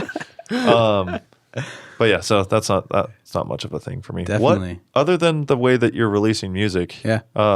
You guys have any like bigger goals in mind? Things you can't talk about? Yeah. Do you still need to pee? Do you want to? Oh yeah. Before You know you what? hop into a new, I'll save that thought. a new if topic. anything. Oh fuck, dude, I gotta pee too. Yeah, man. I think as soon as your body's like, oh, there's alcohol in your system, that's great. All it takes is one beer, and now you're gonna have to pee. Well, cup of coffee, beer, and that whole Oh yeah, no, you have a third of that water bottle. you have the shit flowing. Oh my god, I have to pee so bad. I've gotten used to, which is not good, holding in my bladder for long amounts of time, which again is not good and can cause major problems. So I can like finish that shit, and then my body's like, all right, we'll wait an hour, and then it hits hard. Yeah, I have that too, where it'll just kick you in the nuts out of nowhere. It's just like, hey, I know you forgot, but you had to pee 2 hours ago. Yeah. And you have to pee now. You know those times when you do actually forget, it just does, you don't even fucking feel it anymore. And then all of a sudden it's like you get a punch in your bladder and you're like, oh, right, that was there. When I'm pretty sure you can attest to this. Anybody that does any physical labor can attest to this, but obviously you sweat shit out so you don't have to pee a bunch. But like the less physical I am, the more it's just like bathroom trips are consistent. Or do you? Well, it's not as much. Like you still filter through water, so you're gonna still have to pee. Yeah, but it's not regardless. as frequent or typically. Why is this such a long conversation? Go ahead. Well, no, I honestly don't even know if sweat affects how much you pee. Like I've never thought of that. This is what happens when we pull one person out of the conversation. This is why we started this podcast. He went off to pee, and you guys were talking about bands and dynamics and respect for musicians. And then I sit talking down. about piss. I sit down, and 30 seconds later, it's I don't know if sweat affects how much you have to pee. It's relative to what you gotta, he gotta. Then I'm getting up. There are certain episodes, and this will happen both ways, but it's happened more frequently with me, at least more recently, where it's just like one of us will talk with the guest And the other one will hang out. and we'll hang out. And I remember that was happening a lot with you and me because there was a lot of you recommending guests because like you had a long list of people and it was like people I didn't know. So I'm like, oh, okay, I'll hang out and learn shit. But that's what you have to do sometimes. Yeah, and sometimes you just, it's like that. And you don't even mean for it to happen. It's just like the conversation flows and I'm like, so Caleb, it's been about 30 minutes. Yeah, hi, how you doing? No, I totally agree. That's how the dynamic is. Like you have talking points and you roll with them until they run out. Like I literally, as you were talking, there are some times, and I always explain this to people, where you'll be talking and I have to worry about multiple things at once. Right. And while I'm listening and trying to type in points, pay attention to the audio, especially because last time there was like a random cut that happened. Bummer. Just the audio tripped out. Yeah. I don't know if the computer froze for a second or whatever, Little but hiccup. realize that in the video, which again, I'll explain to you later how that works. But trying to do all this stuff, and then I have this list of things that I have to bring up to you. Right. And it's like, as I'm doing that, I'm trying to get as much System information. overload. Yeah. And it is, dude, because like we've been going for a little over an hour now, like an hour, 10 minutes or so. And it is, I can't wait till I don't have to run this shit anymore. Where even if somebody just goes like, yeah, I'll pay attention to it, see if it still runs, and like pay attention to the levels and just pull up stuff on a screen or something. Right. That's going to be a good day. yeah, then you can 'Cause log in. I just want to be able to like, what did you say was a $400? the plugin. Isotope. You said that. Yeah. And I had you repeat it, and you're like, yeah, I said that. And I was like, literally, when? I said that already. Maybe if you listened, I wouldn't have to repeat Yeah. myself. And that's what I'm saying. I'm like, I'm so sorry. I'm just trying to pay attention to all this shit at No, once. you're And then good, you were man. like, one of the things we didn't look up, which it's been an hour, everybody. So enjoy this. Black Monday, 1987. Speaking of Corona. Yeah, right. Black Monday refers to the stock market crash that occurred October 19th, 1987, when the DJIA lost almost 22% in a single day, triggering a global stock market decline. The SEC has built a number of protective mechanisms, such as trading curbs and circuit breakers, to prevent panic selling. So, Circuit breakers are things where if the stock market as a whole goes down a certain percentage, all trading is stopped for 15 minutes so people can cool off. oh no shit. Yeah, like you can't trade. Didn't they within just that recently window. have a break where they shut 15 everything? minutes? Yeah, Wow. it's enough to stop people from panic selling because like just that 15 minutes is enough to kind of be like, okay, Oh, wow. it's okay. So you're saying like usually right when it starts to go down, people are like, oh, get yeah, rid of it's this like shit. it's like if it hits like I think if it hits like 10% in a day, they're like circuit breaker. And I think Take what a we're break. at right now Wow. is like negative Dude, it's been fucking dropping so much. So crazy. I know. how much. I'm sure when I look at Twitter after this, it's going to be like, holy shit. Yeah, the market's only open from 6 a.m. to 1 p.m. Our time, because it's like 9 to 5 for 9 to 3, 9 to 4. Math. Futures point to more pain on Friday following worst day since Black Monday. Like shit is going wild. But yeah, it dropped 2,353 points since this whole thing. We don't have to get back into it because I'm sure at this point, not only is everyone at this table annoyed, but everyone listening is like, "Hey, motherfuckers, They stopped listening after they're like Corona. Yeah, like Twitter is just a fucking cesspool of it right now. It's sort of a cesspool all the time. It's just now you throw a pandemic in it, and it's like, I mean, don't get me wrong, pandemic, and I mean, one of the craziest things that happened in probably our lifetime. Yeah. It's enough to we could talk about it. It's just like, yeah, sometimes people want to tune into something else other than that. So this is probably a little refreshing. Real quick, while I have it in my head, it's totally off topic. Please. But you look like Oh, shit. the male version of one of our friends and one of our old past guests. And I want to see if Nick can guess it. The male version of A one girl? of Yeah, you look like a male, like you could be the brother of one of our past guests. I don't know. not Karina. Yeah. Really? Well, hey, Karina. I don't really see it. Like, you got it on the first guess. Here, I'll bring up Karina for you. All right. Throw out a point. It's Tub, literally, 'cause I think gotta it's just pee literally like the terribly. hair. Like you guys have the same color hair and Oh, like. I gotcha. Yeah. It's just you guys are both Asian and all Asians look the same to I am not Asian. I know. That was not the whole point to make him spit out his fucking drink. I got close. Actually, yeah. All right, let me see. Yeah, I can see it. Here. Oh, fuck. Oh, yeah, I guess so. Nah, fuck you. The first thing I was The first glance. I think it was mostly like the hairstyle, and then you guys just have this very. Yeah, you just look the same. Yeah, there you go. We don't got to get into deets now. Okay, so one thing I wanted to ask you. So Yeah, for sure. You guys like. So Nick told me about you and told me about everything, and I was like, oh fuck yeah, like I'll look up the band and everything and listen to some stuff. And going into it, I think okay, local band, and I'm expecting like one of the Spotify pages where it's like 14 monthly listeners and like every song is like less than 1,000 plays on it. And then I click on it and I'm like, dude, you guys legit have like people playing your shit over and over and over again and consistent listeners. And I was curious, like, did that come as an influx? Did that come as just like a slow grind over time? Was there like a certain burst that happened? Like, how did you guys like really start to like actually amass like a following on your music outside of like mutuals? Right. Yeah, I mean, you know, like we were talking about the 21 Pilots show before, like things like that, you know, like get your band exposure to a lot more people that definitely reflects in like your streams and then like your Instagram followers and your likes. And then it kind of just makes it to where wherever you promote, like if you're promoting your Spotify and your Instagram, and if you have like, you know, people who follow you on Instagram from finding you at a show, then it kind of like they're able to trace like, okay, like here's this band, here's their Spotify, and it makes it really easy. And just, so you got to like stay consistent on that. As far as like spikes and stuff like that go, it's definitely like when you release new music, and playlisting is huge right now. So, I mean, basically Spotify is like one of the most important things, like streams and everything. I mean, that's where people hear your music. So definitely we pay a lot of attention to it and try to like release properly and get our stuff on playlists and such. But it has been a slow grind as well.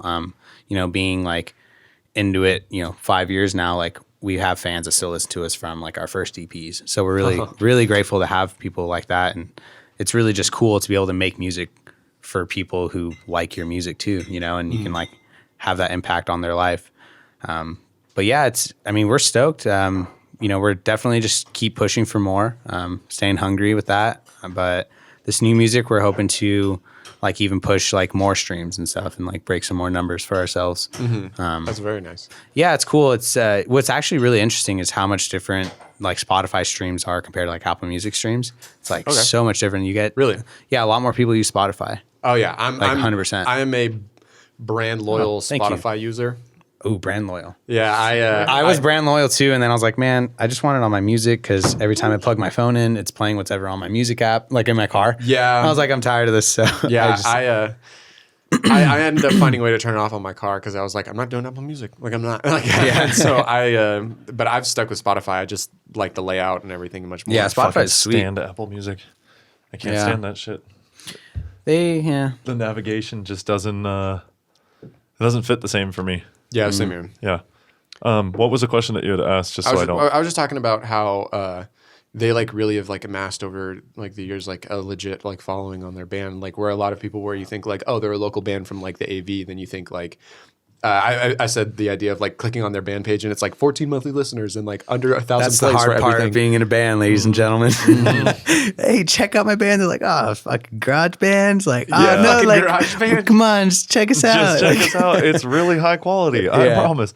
No, but that's the thing though. Like I think a huge part of it, just outside of your guys' is like getting your faces and your music out there. Mm-hmm. I think a huge part of it is your guys' quality. Like your sound comes off professional. It doesn't come off like, hey, like we figured out what third-party app to use to put our shit on Spotify so we look legit. Yeah, it's like if you would have came up on my Discover Weekly playlist, right, then I would have like seen you guys like, oh, this is a legit band. Right, okay. Rather than like a small band that doesn't know what they're doing. Right, appreciate that, man. Give yourself a pat on the back, sir, since it's mostly you.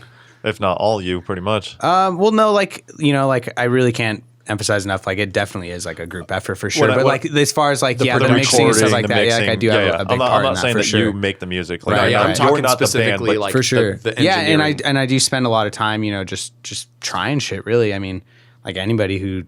Are you a lot of trial and error or a lot of study? Yeah, both. Both? Yeah, I definitely have times trial and error. Yeah, for sure. Yeah, I'll fucking spend so many hours on that shit, dude. Like the plugins that you bought, I'm assuming you'll just start fucking around with I'm so excited. Yeah. That's cool shit. I'm really pumped. It's cool, man. And like usually what I'll do is I don't really buy plugins a lot just because like I use what I like. So I don't really like go out and like, oh, I need this plugin to get this done. It's like, no, I'll try to get that done with the plugins that I have and like be creative with the set of tools that I have instead of thinking that a set of tools is going to make me creative. Right. You know, so, but there is certain points, you know, after like a year or so and you like, you know, like how to use what you have like perfectly. And you're like, all right, well, maybe I can put a couple more tools in there. Yeah. So pretty excited to add get used to the stuff that you know, and then you expand a little bit more. Yeah, I think that's the proper way of doing it. You don't want to overwhelm yourself. And you can't even, you know, give the proper, you know, love to this certain plugin. Especially when you're like, I could use all 119 of these things. Right. There's so many plugins you don't need to continue surfing. Like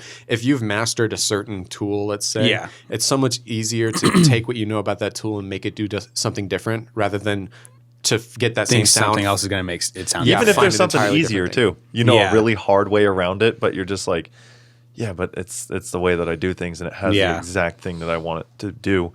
Like and this is a very minor thing, but there's like one tool in Lightroom that I never used. Yeah. And more recently started using it, and it completely fucking changed the way that I edit. Sped up the workflow and stuff. Well, it not only sped it up, but it taught me how to do certain like colors and add in like different effects and give it this whole, like I'm doing a lot more of like deep orange brown edits now. Okay. And it's because of that one tool. What tool is it? It's just screwing with the highlights and shadows, but changing the tones on them. Because before it was like, completely like if you change the temperature, it changes the entire photo. Right. But if you just change the highlight colors, the colors for just the highlights. Rather because it was like color for the full thing, and then you got your highlights and your shadows and all those tools that screw with the actual lighting. But then there is a specific that combines the two, and I never touched it before. Dope. And that was like 3 years of never touching that, and I went, oh shit, this thing is way like that's how you get old Western looking photos and like you use that type of shit. So, nice. Let Lil Nas X know, dude. I'm sure that new tool. I said let Lil Nas X know. I'm sure that new tool he'd love that. Nice. So I don't know if we actually got into it without branching, but like I asked real quick question because Scott told me to ask you. Oh, okay. With your picture, he doesn't know. Fiona, with that picture that you took of the Tommy Hilfiger watch, did you layer the focus? Like, did you do focus layering where you like take several different pictures? Because he was asking if you did that because of how crisp and clear it came out. I need to give him my number. You'd have to use a tripod for that, right? No, you would. for what he's saying? Oh, yeah. Okay, Because obviously you got to take multiple of the same photo. And then, like, merge them all in. From what I know, because I actually have never... He screws with that. Yeah, he does that. He screws with that a lot. He does a lot of layers. That's cool. It's fucking his photos. Yeah, you just like have the focus on manual, and you'll just like click, move a little, click, move a little. He has a program on his camera. He presses a button. It's like zzz, and it just does it for him, and then merges the picture. That's wild. I think that's on his Sony. I'm guessing maybe. No, I think he has a Nikon. He has some fucking fancy shit on. Scott, if you're listening to this, I'm sorry. I think it's like a Nikon 850, D850, whatever the hell it is. It's like how dare you get my camera wrong? It's an expensive. It's top of their digital line, I believe, or their DSLRs, whatever the case may be. Nice. But the thing that I was going to bring up was we kind of started touching on it was the next set of plans for the band, for you, for music, for releases. So because we talked about the singles and how that was going to be the new format. Yeah, somewhat. we are. So we released Desert Days, our EP, in July of 2019. A fun listen. Yeah, we spent a lot of time on that. It was really cool. We actually went to Palm Springs, rented an Airbnb, just hung out, did some drugs, kicked it, fucking wrote some music. A couple of those songs that we wrote there ended up on the Desert Days EP. Oh, nice. So that's kind of like where we got the inspiration to like call it Desert Days. It's rock and roll, brother. Yeah, so it was really cool. That was, and like just things like that. Like we're like a family. Like we do shit like that. We go and fucking rent a house out and just stay with each other for a fucking weekend. Is like it's rock and roll. Like that is how I think music should be done properly. Right. Especially if you're in a band with people. Don't do this fucking share email stuff. Just get God. together, go out somewhere. My brother and his friends did it where they went out to LA, rented an Airbnb, took all their equipment out there, made a song with an artist that's from like the East Coast. Nice. And I don't know if the song worked out or not, but they said it was a fucking blast. And staying up all night. So so that's where you guys got the idea for Desert Days. Yeah. So we did that, and then I think that was, I don't really remember when that was. It was probably like a month after Coachella. So probably sometime May we did that. Fuck, I actually don't even remember. Because I know we mixed. No, because I know we didn't crank it out that fast once we wrote the songs. Because it released in July, so I know we didn't write them in May. Yeah. But regardless, we got those songs, wrote them at that Airbnb, and then from there we spent like, a transition period for us to kind of like really just get over like being off the label with Artery and like our like separating ourselves from the album and getting like, into the swing of things for you guys. Yeah, because we'd only released 2 singles in 2018, so like we were kind of like a mini behind hiatus. the ball. Yeah, like we definitely have material and stuff, but we just didn't have like the machine rolling to like get them out. Because we were trying new things. We were kind of like slowly putting more stuff in house, like the recording and stuff. Like I started doing more of that. Like originally, like we were going recording with this great guy Bob Curtin. He records vocals for us still, but we were recording all of our stuff with him, and then we just slowly started like kind of doing a lot of stuff ourselves. Yeah. So that's how like Desert Days kind of came about. It was like we were doing everything ourselves. We recorded everything ourselves. We like didn't go in anywhere and record shit. We got the drums recorded somewhere else. We got the tracks, like I mixed them and all that stuff, put the EP out. And then from there, we were still just kind of like figuring out like how to like market it and all that stuff. So that kind of, we wanted it to go a little bit bigger. But it was still really cool because that EP was just super independent. Like we did it all ourselves. Like we found out where to go record, like all that stuff. And so that was really cool. But moving forward from that, in 2020, we're not trying to go like, down the route of like EPs and stuff. Like we really just want to like put music out as fast as we can, like, and crank it out consistently. Yeah. So that's our goals for 2020, man. We're going to release a lot more music. We're going to play a lot more shows and just get back in the swing of things and just try to fucking. When you say a lot more music, do you guys have any setup?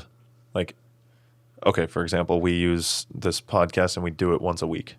Like scheduled release dates. Yeah. We do have like a little schedule in mind for sure. Nice. So keeps you on track. I don't want to get like too detailed in it, but we're for sure going to release like a good handful of songs this year. All new and all really different too. Have you released anything yet this year? No, it's just Desert Days. So we were planning to release early this year.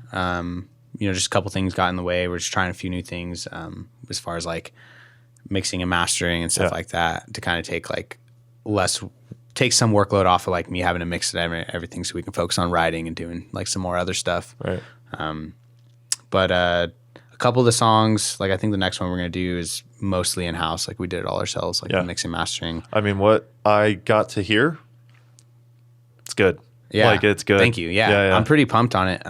So we're going to do that and just, so singles, more music, shows, more content. Just because I don't want to say too much, so it's up to you. But are you going a different route from another sound? Or are you going down the same route with adding in a few things? I mean, it's definitely still Sleeptalk. Mm-hmm. You'll definitely be able to listen to it and be like, oh, this sounds like their other stuff, but it's also really different. Like, I don't know. It's kind of, we were talking a little bit before this, like kind of describing our sound, and it's kind of hard to put a finger on it. Like it sounds exactly like this. So I think with these new songs, it makes it even harder to describe. Yeah. So it definitely does, especially that one that I heard. I was like, what do I describe this as? Yeah. And, like we'll have a song like on the far left of like all electronic, like no real instruments. And then we'll go like, full band song with like just live guitars, like drums and bass and like a vocal. I think it's sick because you get to change up you get to see what people attach to. Some people like some sounds, some people like others. And then you just get to test out, and doing it as singles is definitely going to help you guys figure out like what hits, what doesn't. For sure. Versus like a whole EP or a whole album itself. Yeah. There's more learning points. Yeah. With more frequent And you can just releases. put more time into like, we were talking about Spotify and like playlists and all that stuff. Like, you have more chances to get one of those singles on a playlist than like one single from one release, because once you release it, like, it's probably not as likely to get an old song playlisted than like something that's coming out that day. So, go ahead. I'm gonna say I've kind of like two questions. One I think will be quicker than the other. Sure. First one, how did you get your name for the band? Oh. And second one, how did you find your sound originally? Like what?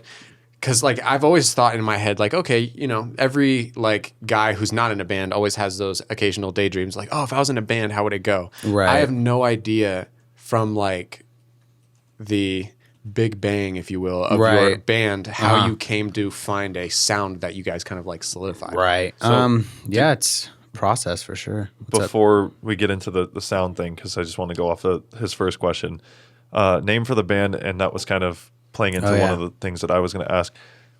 Is it Sleep TVLK or TALK? I don't know how this TVLK. I get the confusion, but no, it's just Sleeptalk with an A. Okay, because like I keep seeing it with the, how like a lot of bands. I know how so it's upside down. It's just a V, not an A. So handles and stuff were like hard to get for Sleeptalk. Yeah. So we did it like SLP TVLK at first, and then, but like the name was always Sleeptalk. Yeah, but I guess it's very confusing. So for sure. Officially, it's with an A. Sleeptalk, one word. Okay. You should. A lot of bands do like Sleeptalk the band and stuff like that. Right. Or like Sleeptalk music. Yeah. So now like our Instagram now is Sleeptalk official. Okay. There you go. Yeah. But then that's too long for Twitter, so our Twitter is Sleeptalk US.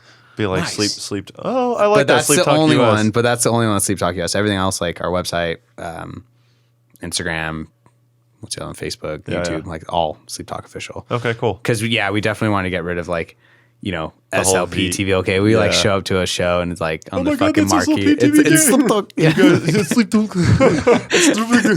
Okay, so how did you guys come up with the name originally? So Anthony came up with it, and I mean, from what I understand, how he explains it was that he was driving home one night, and he was tired, and his buddy was in the passenger seat, and he was like talking to him, but like he was kind of like not making sense, like kind of like mumbling in a sense. And I guess his buddy was like, "Are you sleep talking?" He's like, "Oh my god, the band. I got it." But and then he's like asked us like, because we were still trying to come up with the band name. Yeah. I can't even tell you like any of the other ones we tried. Like I don't think it was pretty quick actually. It was like no, Sleeptalk. I'm a big fan of the name itself. Like I think it fits. Thanks. Yeah, it's cool.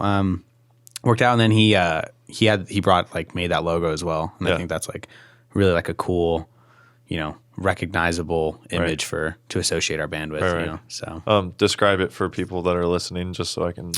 It's like a bullet point, 3 forward slashes, and then another bullet point. Yeah, it's very like when you see it, you know exactly what it is. Like right, very recognizable for sure. You know what it resembles now that I look at Let's it? say, where is it? It's underneath the actual name. Oh, yeah. Yeah. It's just got the. Which is cool did is you see can it? I type saw it it on the out, back of yeah. your shirt Oh, when he got right, up yeah. too. Oh shit! I'm so bad. You can 'cause, stand up in front of the camera and show people if you want. Yeah. I wear literally no brands other than like if people give me Unless their they're brands. paying me. Yeah. Oh, no. But I Nick's just a pro skater. I just don't wear logos. Like I don't pay attention to people's stuff. So when he said like you Your have it hat on, says Adidas, bro. that was a first. That's a really good point. I didn't even fucking realize that. I see 2 logos on I think that it's because shit. I don't I see see it, and it was also a gift from my brother that I was just like, yeah, whatever. see. I got slippers. What you gonna fucking say? And H&M sweats on. I'm comfy as I shit. bet those socks got logos. Bet you they don't because they're from Amazon. They're just black socks. Damn. Specifically, no logo socks. I didn't, but what I'm getting at is I didn't fucking For men. realize. Yes, actually, Trial and error. 100% exactly what. That's what I wrote. I didn't realize that it was a shirt. That's actually. That's puffy, dude. It just say the Valley. It does That's say cool. the Valley. I dig that a lot. The Valley CA. And then on the back, it just has the dot, the slashes, Yep, and the dot. the logo. The dot, slashes, and dot. Now that I saw it, I remembered because I wanted to bring it up to you Yeah, the next yeah. time I saw you. Kind of reminds me of Jeep. Oh, you beat me to it. I was gonna say if you Yeah, remember When I Jeep. saw it, Yeah, which it's similar. is dope because It actually people looks go- like Adidas as well, like the shoes. Yeah, I was thinking that too. Oh yeah, The because 3 they just have lines. the 3 lines. Huh? Hopefully they don't come after me now. They probably won't. Nah, I hope not. I don't think they'll. Jeep that's might. it. I feel like Sleep. I don't know. You They, son of a bitch. I don't know if what they look more like the Jeep or the Adidas. It's pretty similar. If you just put 2 dots on the shoes, Yeah. it would look like the logo. Interesting. They, You should I think custom you're some okay. shoes and make it do that. All right, Right. give me a Sharpie. These are the Sleeptalk shoes. Those look like Adidas Sleeptalk shoes.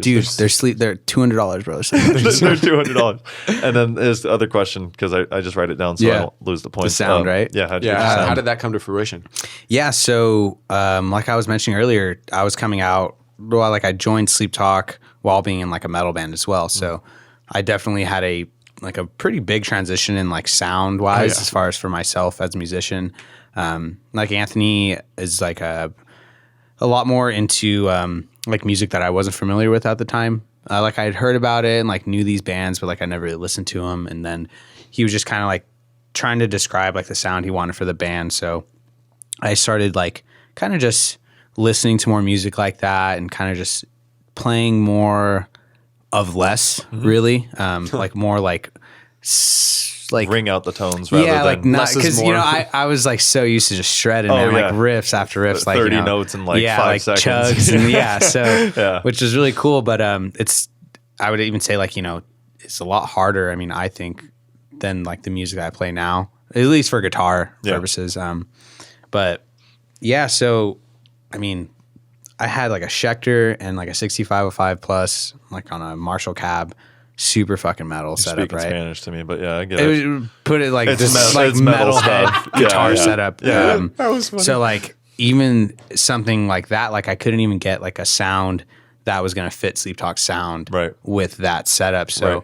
I kind of had to like get new gear, like That's switch actually a really guitars. interesting thing I've never thought about. Yeah, That 'cause like just because you have gear doesn't mean you can get it's the the sound. gear for yeah, Huh. yeah. Because Never basically thought about that. the clean tone on the amp that I had wasn't the best, and like Because the it was distortion meant for metal, right? and the distortion was super distortion. So Yeah. like there was no middle it's like ground. a in dirty it. guitar sound. Yeah, versus and then like, the guitar that I had was like active pickups, Hmm. like super just heavy duty shit. yeah. So full loud and in your face. Yeah. so like that wasn't gonna work out. Like it just did not gel well with the Right. sound. So Did you I, sell it and buy new stuff? Or no, I have a hard time getting rid of stuff. Just because like I mean I haven't played it in a while, but I Yeah. still look at it. I'm like that shit rips. I think it's still cool to have like yeah. a collection of guitars until it Yeah. becomes overwhelming and you're like, Yeah. maybe I should. Yeah, exactly. There's 30 sitting in that corner Or over like there. I even think like if the opportunity comes where like if a family member like Yeah. somebody close to me wants to play think shit, I'm about that like shit here, dude, too. play this shit. I you like know? have camera gear I'd that's just rather sitting. do that than like sell it for like I Yeah. mean unless I'm like fucking really need the money. Right. For less than what you think it's worth. Yeah, right, exactly. yes. Like Yes. I think I would feel like I got more like Value. satisfaction giving it. Yeah, more value out of giving it to somebody. Because I still have like my very first camera that if I were to sell brand new, it goes for still like $700, but Yeah. mine probably like 200. Yeah, I'm like, right. I'd much rather just keep it as a Yeah. backup or for like the kids when they get older. Yeah, exactly. Yeah. For sure. Yeah. So I get that. Yeah, I still have my first guitar. It was a Ibanez RG 120. It's like $200 guitar. I think I had a birthday party at the bowling alley and had enough birthday cards to go to Guitar Center and buy Hell it afterwards. Yeah. That's cool It was in as like shit. 5th grade. You bought a fucking pure. guitar with your birthday money in 5th grade. Yeah, that shit was hard. That's dude. how you fucking know that you were going to be a Yeah, musician, so dude. because I was doing actually 5th or 6th grade, one of those. I was like skating, or I was like trying to do both, like around the same, trying to like learn both of them. And I was like, all right, like what am I gonna do, man? Like you know, what do the cool kids do? Like, all right, well, fucking skateboarders are pretty cool, and like guitars pretty cool. So like I'm gonna learn those. And like I was skating a lot, and then like eventually like falling and like hurting my wrist was like stopping me from like playing guitar. So I was like, all right, kind of just switched more over to guitar and stuff. Yeah. Less injuries in guitar. Yeah, exactly. But so like with the sound, I had to basically get a different amp. Got an orange CR120. I think it's like a little solid state, like tube, or not. It's not a tube amp. It's a solid state head.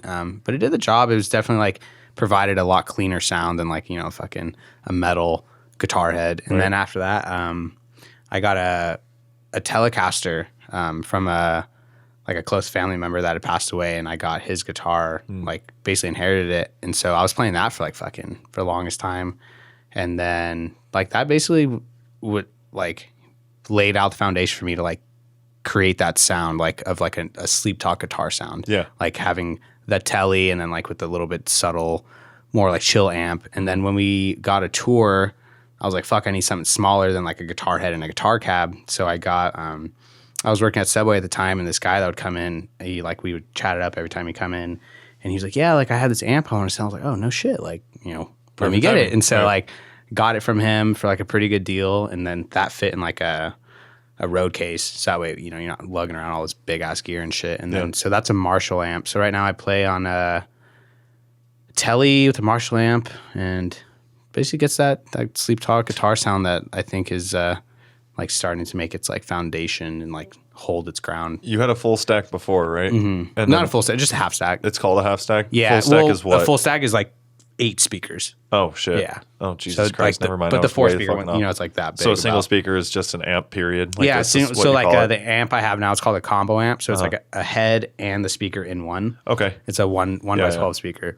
The typical stuff that you may see in like some of these. Yeah, that or like a 2 by 12. Okay. But like, you know, I mean, you know, if you got the transportation and like crew and stuff, there's nothing wrong with bringing a full fucking cab and shit. No, but but most of the time, like even just like as far as tone purposes, like a lot of people use tone amps, like at least for our genre. I'm a big fan that you guys do all this shit on your own. Like I love that stuff, dude. Yeah, it's really cool. Anthony does a lot of like shit with like all of our like aesthetic and the posting and like getting in contact with like booking shows and just like being that like front man for the band. Like, Almost like a manager. yeah, exactly. Yeah, so it works out. We all have like our roles, and you know, like I do a lot with like the recording Behind and all the that such. scenes Yeah, and and like actually getting it it's like done. the lights and stuff. Like when you went to Oh, our show, yeah, yeah. dude, So that like was I program crazy. all the lights and stuff. So he has these little They're one called like battery operated par 4s, like.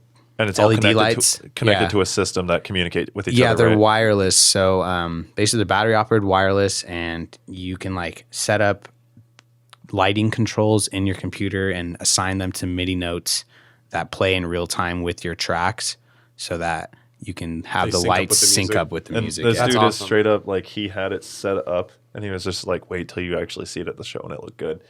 But it's like these tiny, I don't know, like Oh, they're really small. They're like yeah, probably like this big, like Yeah, this they're- tall, like that. but they're squares. like wall writing lights, so they sit on the floor and kind of Yeah. guide up, so they Okay. kind of fade out as they get higher. It's one of those you see them at weddings too. But Yeah, like yeah. he took a picture and all the lights are sitting on the floor, and on his program on the computer it just shows like a human cut out, like a bathroom sign human standing on a stage, and it's a stage, and then you plant the lights where you want them, and then you just start programming what you Yeah. want them to do. And at the show it looked good. Thanks. Yeah. Yeah. It's really fucking cool. I learned that actually like working with my boss on some stuff, like on some music stuff, and I was like, how the fuck's this work? And he's like, oh, you do this, blah, blah, blah. And I was like, Dude, your boss is such a fucking fucking like use his this boss is shit, one of yeah. those dudes that when you meet him you're just like, where did you come from? Like, you're not, Yeah, right. you're not like a typical human being. You're Right, just right. so Why aren't you easy. miserable? Not even just, You're it's, too happy. it's not even, why aren't you miserable? It's like, you're not neutral. You're just like this fucking outgoing dude. Like, Like the ray of sunshine that we assign to people. yeah. And it's just, it's dope. And it's cool that you can have those kind of like, Yeah. hey, how do you do this? And he Yeah, knows so shit. the lighting thing was super cool, and that I think that definitely stepped up our live performance. Yeah. You know, because half of the like show is like the visual. You know, like you Yeah, gotta like 100%. have the look and the lighting and Yeah. all that stuff. It's just as important as the sound. Yeah. Music has this very interesting aspect to it that causes people to like it more than the average person. And what I mean by that is if there's something visual that people can connect that song to in their mind, then they automatically have a different idea of the music when it plays. Yeah, So 100%. like you can have this idea of a song and you like it to a point, and then you go watch the music video, and the music video is amazing. And now when you listen to that song, you get way more into it because you have like the visuals of the music video that kind of flash in your head. Yeah. Right. And like brands try to replicate the same thing. Like Red Bull doesn't advertise; they just put their name on like extreme sports, and then people Right. associate Red Bull with extreme sports and like energy living life on the and- edge. yeah, yeah. And Yeah. so when they drink Red Bull, they're thinking of that type of like lifestyle. Very interesting point. Yeah. And so with music, if you can put on the right aesthetic and you can put on the right visuals and have the right image for your band, it will completely change how people actually hear the music itself. Yeah, it's very true. I mean that's a good point because you know some bands they like you see them and before you even know what their music like even sounds like, and if Yeah. you're like, dang, these guys look really fucking cool, then like you're probably more likely to like the music. You Yeah. know, Dude, like if you have like a song, let's say where you're in a band and like there's just a part where like the riff just hits really hard, like a breakdown or something. Yeah. And you have like a hidden flamethrower setup that nobody knows about, and you're the opening band. Yeah. And you hit this riff, and then like the flamethrower happens, and like the drummer turns in like a silhouette or something. Those people who saw that are going to hear that song, and then when that riff hits, a Yeah. flamethrower goes off in their is going head. off in their head. Yeah, and it's so much better for them because of For that. sure. Beartooth blows my fucking hair off my head, dude. that's Those awesome. guys are, and all I think when I think of Beartooth Beartooth. is pyro, just fire, fucking yeah. energy, just not beat the shit out of somebody, but run as fast as you can. Like it's Gotcha. just, That's a huge Yeah. part of what, and I know we fucking talked about it multiple times. That's Yeah. a huge part of what, like, kind of catalyzed like the Bring Me the Horizon songs for me and the entire experience is because like this dude is in front of a screen and he's a silhouette, just like screaming his head off, and like these crazy visuals are going off behind Yeah. him, and you have like the bass rattling your bones in your Yeah, body when you're yeah, watching sure. it. And so you go back and listen to that song and you are in your head reliving that magical moment. And I'm sure Yeah. that's a huge reason why a lot of people like really like EDM. Like I don't Yo, get into for it. sure. But like the entire like festival of it, like the laser Mix in show with their drugs, too. and the visuals plus a little enhancement Yeah. on the side. Yeah. I'm sure that the feeling they get when they It's re-listen to fucking that insane. set, I bet. Yeah. Yeah. oh, they're probably on cloud nine. like Yeah. when I think of you guys legitimately, I think of, well, if I were to get high and rainy days like today, I was like, it's a sleep talk That's day. a good. That's Nice, the best nice. way to describe their music I It's- think out of anybody so far tonight. That's pretty good. Yeah, like Yeah. I saw the weather today and I was like, Justin's coming over. It's a sleep talk. Like, Hell yeah. like you're chilling in your room. You can't really like go out and do anything. 'cause Coronavirus is everywhere. You got to stay inside. You're and- isolated. nothing wrong with what I'm stating is like I don't think of listening to you guys when like going to the gym or going on a crazy ass run. I think of like I want to relax. Right. I want to chill. I want to listen to something very like just moody, and you don't have to move to it, but it feels good when you're like laying in your bed and it's just like filling the room. That's what I think of when I think of you Okay. guys. I can translate for Nick by him saying it's a vibe. Thank you. Thank you. I was a little unsure of what he was describing. He was really holding back, but he really wanted to just say it's a Fucking vibe. simplify, please. We make Thank you. fun of that fucking shit all the time when people are just like, you gotta go with the Dude, vibe. just vibe, man. You just gotta It's ride it, don't fight it. Nick's like, Ride it, don't fight it. That's such a vibe. Ride the vibe. Nick's like, yeah, man, like it's pouring outside. I'm smoking weed from my pipe, but like an actual old man pipe. It's all No fucking- carb. no carb. Well, yeah, I think it's a good way to describe you guys. I think that's also like it's interesting. Yeah, I definitely indie rock to study to. Yeah, right. No, I see. I never heard that before. I think with these new songs, it's going to be not so much that way. A switch up. Yeah, I think they're a little more upbeat, a little more stuff that like you might want to like drive to, like when you're like driving down the PCH kind of stuff, like summer vibes. So let me also add in the other thing of like, it's not so much the rain and the dark. You guys don't. It's not like a dark music. It's very. How do I put this? It is what you described. Like it's very chill. It's very relaxed. That's what I would describe it as. It's definitely just has like a like easy texture to like listen to. And I think it's nothing really abrasive in like it. my way words, man. Good words. My way of describing music is far different. What do you say? It's like, because usually people are like, I read. It's like, no, I don't read. He was like, yeah, it's a good texture. Nothing really abrasive about it. I was like, dude, good words. He's like, thanks, bro. I don't read. It's not so much of like, it's just the chill, relaxing thing. Yeah, I just do it in different environments. Like when I think of like the rain and whatnot, I don't think like I need to listen to moody, depressing music. Right. I think of like what fits this mood, and it would be like Sleeptalk. It's very calm music. It's very like it's like cleaning your room and the sun's rising. Like I listen to the same music when it rains as I do when I go down a very calm drive on the PCH, where all I can hear is like the wind and the waves. Okay, that's it. Cool. Same similar cool, vibe man. to that. Yeah, I'm excited. I'll like after this, I'll show you guys some of the new stuff. Yeah, and, please. Get you guys' opinion on it. So I'm curious. Do you or do any of your band members, or do you guys as a collective have certain bands that you kind of like look up to or like get inspiration from? Yeah. So actually, how like I kind of got into guitar, like I was saying, like kind of like like what's like cool and stuff. But like one of the things when I was younger was, so my cousins that are in the band, they're older than me. So like they were always like the cooler older cousins. So when I was probably like, I don't know, probably like 10 or 11, I'd go and visit my cousins, stay down there. Yeah. Anthony was probably like, I don't know, like 16 or 17. How old? So I think he's 3 years older than me. Okay. So like they were like, when they were in like high school and shit, like I was in middle school, so they were like the cooler older cousins and stuff. Yeah. But they were super heavy Blink-182 fans. So like that was like my first kind of like favorite band, and still is today. It's like growing up with Blink-182 and like knowing that like your cousins, they listen to them and stuff. And so like it's cool. Like Blink-182 is cool.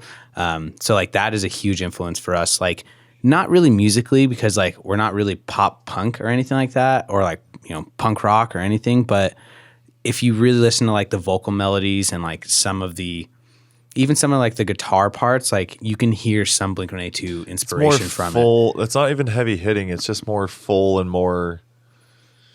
Yeah, I get what you're saying. I can't describe it. Like it's like Blink-182, but like more so like Angels and Airways inspired, where like Tom like went and did like more like synthesizers and pads and like textures and like weird noises and stuff like that really like give you like this acoustic like atmosphere. It's like, whoa, this is like, what the fuck am I listening to? But it's like not in a bad way. It's like, this is really cool. I've never heard this sound before. Right. I don't think if I don't remember if we were recording or not when I described like the three bands that came up in my head. Right. I don't think we were. The three that came in my head were, now I can't remember the fucking first one, but Small Pools, the band Camino, and Turnover. And Turnover. That's what you said. Yeah. Like I get the almost like hazy chill vibe from Turnover, and then I get like the synthesizer vibe from Small Pools, and then more of like the like alternative rock undertones from the band Camino. Nice. And that's like the only way that I can like thoroughly like kind of put it into one. And so if somebody knows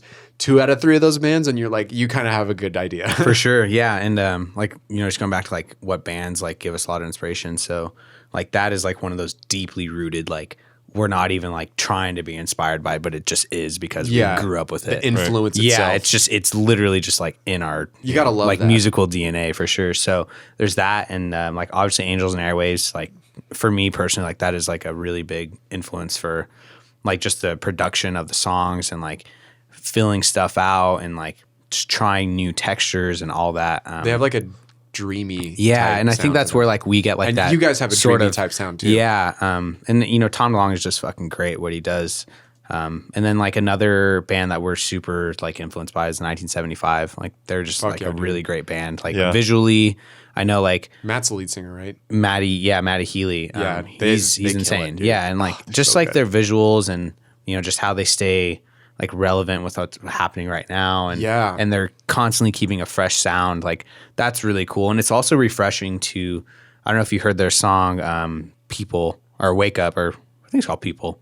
It was like super like you would not expect them to release a song like that. It was like super like he's basically screaming like Really? yeah, it's like a distorted vocal and everything. I'll have to listen to that. It's super heavy. But like you hear that from a band like the 1975 and you're like, this is cool. Like there showing is versatility. no boundaries. Like Yeah, music, yeah. like test your listeners, you know, like don't think that just because they like the music that you put out doesn't mean they won't like a completely different style. Dude, there's this band called I the Mighty, Okay. and Sounds they, familiar. They do a lot of like hardcore music, a lot of like heavier stuff, and I don't know if they have a singer and a screamer, if their lead vocalist does both, but they came out with a couple songs that were like straight fucking jazz. Oh yeah. like Weird. straight fucking jazz, and it's like with trumpets and clarinets Yeah, and yeah. like boom, boom, boom, boom, Brush boom, sticks boom, and everything. Yeah. yeah, like brush sticks and Yeah. stuff. And like there's even a part where there's a breakdown, but it's just jazz, and he's like, "Pick it up, boys," and it's like, like and everything it goes. I have 2 songs saved by them, and it's my favorite heavy song, and then like That's the cool. jazz song that they came out with, and Yeah. I honestly like the jazz song more. Like Yeah, it's yeah. so fucking good. And Yeah. so Interesting. if You you're gotta be tasteful with it. And, yeah, you know? if you're not like a closed-minded listener, Right. you should be able to be open when a band is like, "Hey, we're gonna do something totally out of left field." Right, right. And, you know, I think like as artists, you know, you kind of have to keep changing. Otherwise, you're putting yourself in a box to where like people don't want you to go outside of it. Cause like, Yep. you know, like if you're doing 3 albums in a row that all sound the same and then you try to do something different, it's like, Yeah. you know, like we're expecting this now. Right. Whereas like if you constantly keep changing it up, you're like, Then you're I like, like you don't that. know what you're gonna get. yeah. And it's like, you know, the fans don't like think that you're like, Settle. you like suck now or like you're Yeah. like these new music sucks. It's like you're like, nah, like we're evolving as artists, like we're changing our music. And I think that's one thing that we've really focused on as well is like finding our sound but constantly like changing it and like improving on it and trying new things and trying different structures and different, you know, routes of like what instrumentation we're going to put on this song. Like how can we make this sound different than the other songs we've released? Whenever you decide to release the one you sent me, it's different. It's It's- not, and it's yeah. not bad different. It's just different. It's different For sure. from like yeah, and what you I like to put songs together that I'm not gonna be like, oh, it sounds exactly like this other song that I've heard. Mm-hmm. You know, like it's definitely, I don't know. One of the things I like to do as like when I get into the production is like I'll take like a audio file and like I'll fucking mash it up so bad where like I don't even know how I got the sound that I got. Like Yeah. if someone like, dude, like how'd you get that sound? I'm like, fuck, I don't know. I bounced it and like imported it and like bounced it with effects and put it back in and like reversed know it, it. it's and like 13 I've layers. stretched it. Yeah. I've done this to it. Like, Yeah. you know, have this send, that send. It's like, you know, that's can't like a lot. recreate it, but here it is. Yeah, exactly. Yeah. And sometimes like it runs into a little bit of a problem, like when we go to like perform these songs live, Mm-hmm. because a lot of the sounds are so like unique to how they were created that it's it's only sort of through- hard. You can't just like put in like, oh, I want patch 55 and here's the sound that it is on Yeah. the keyboard. Yeah, You yeah. know, it's like, oh, well, it's kind of hard to get that because actually what you're hearing is a reverse thing of a guitar that's been Yeah. through this amp and through this reverb. And then I added this on there. You pretty and- much might as well just take the clip from the song itself Yeah. And put it slap on the yeah. the So, key. all right. So this controls this audio sample. Yeah, it's, Yeah. it's one right here. Yeah. Yeah. Do you know of a band called The Story So Far?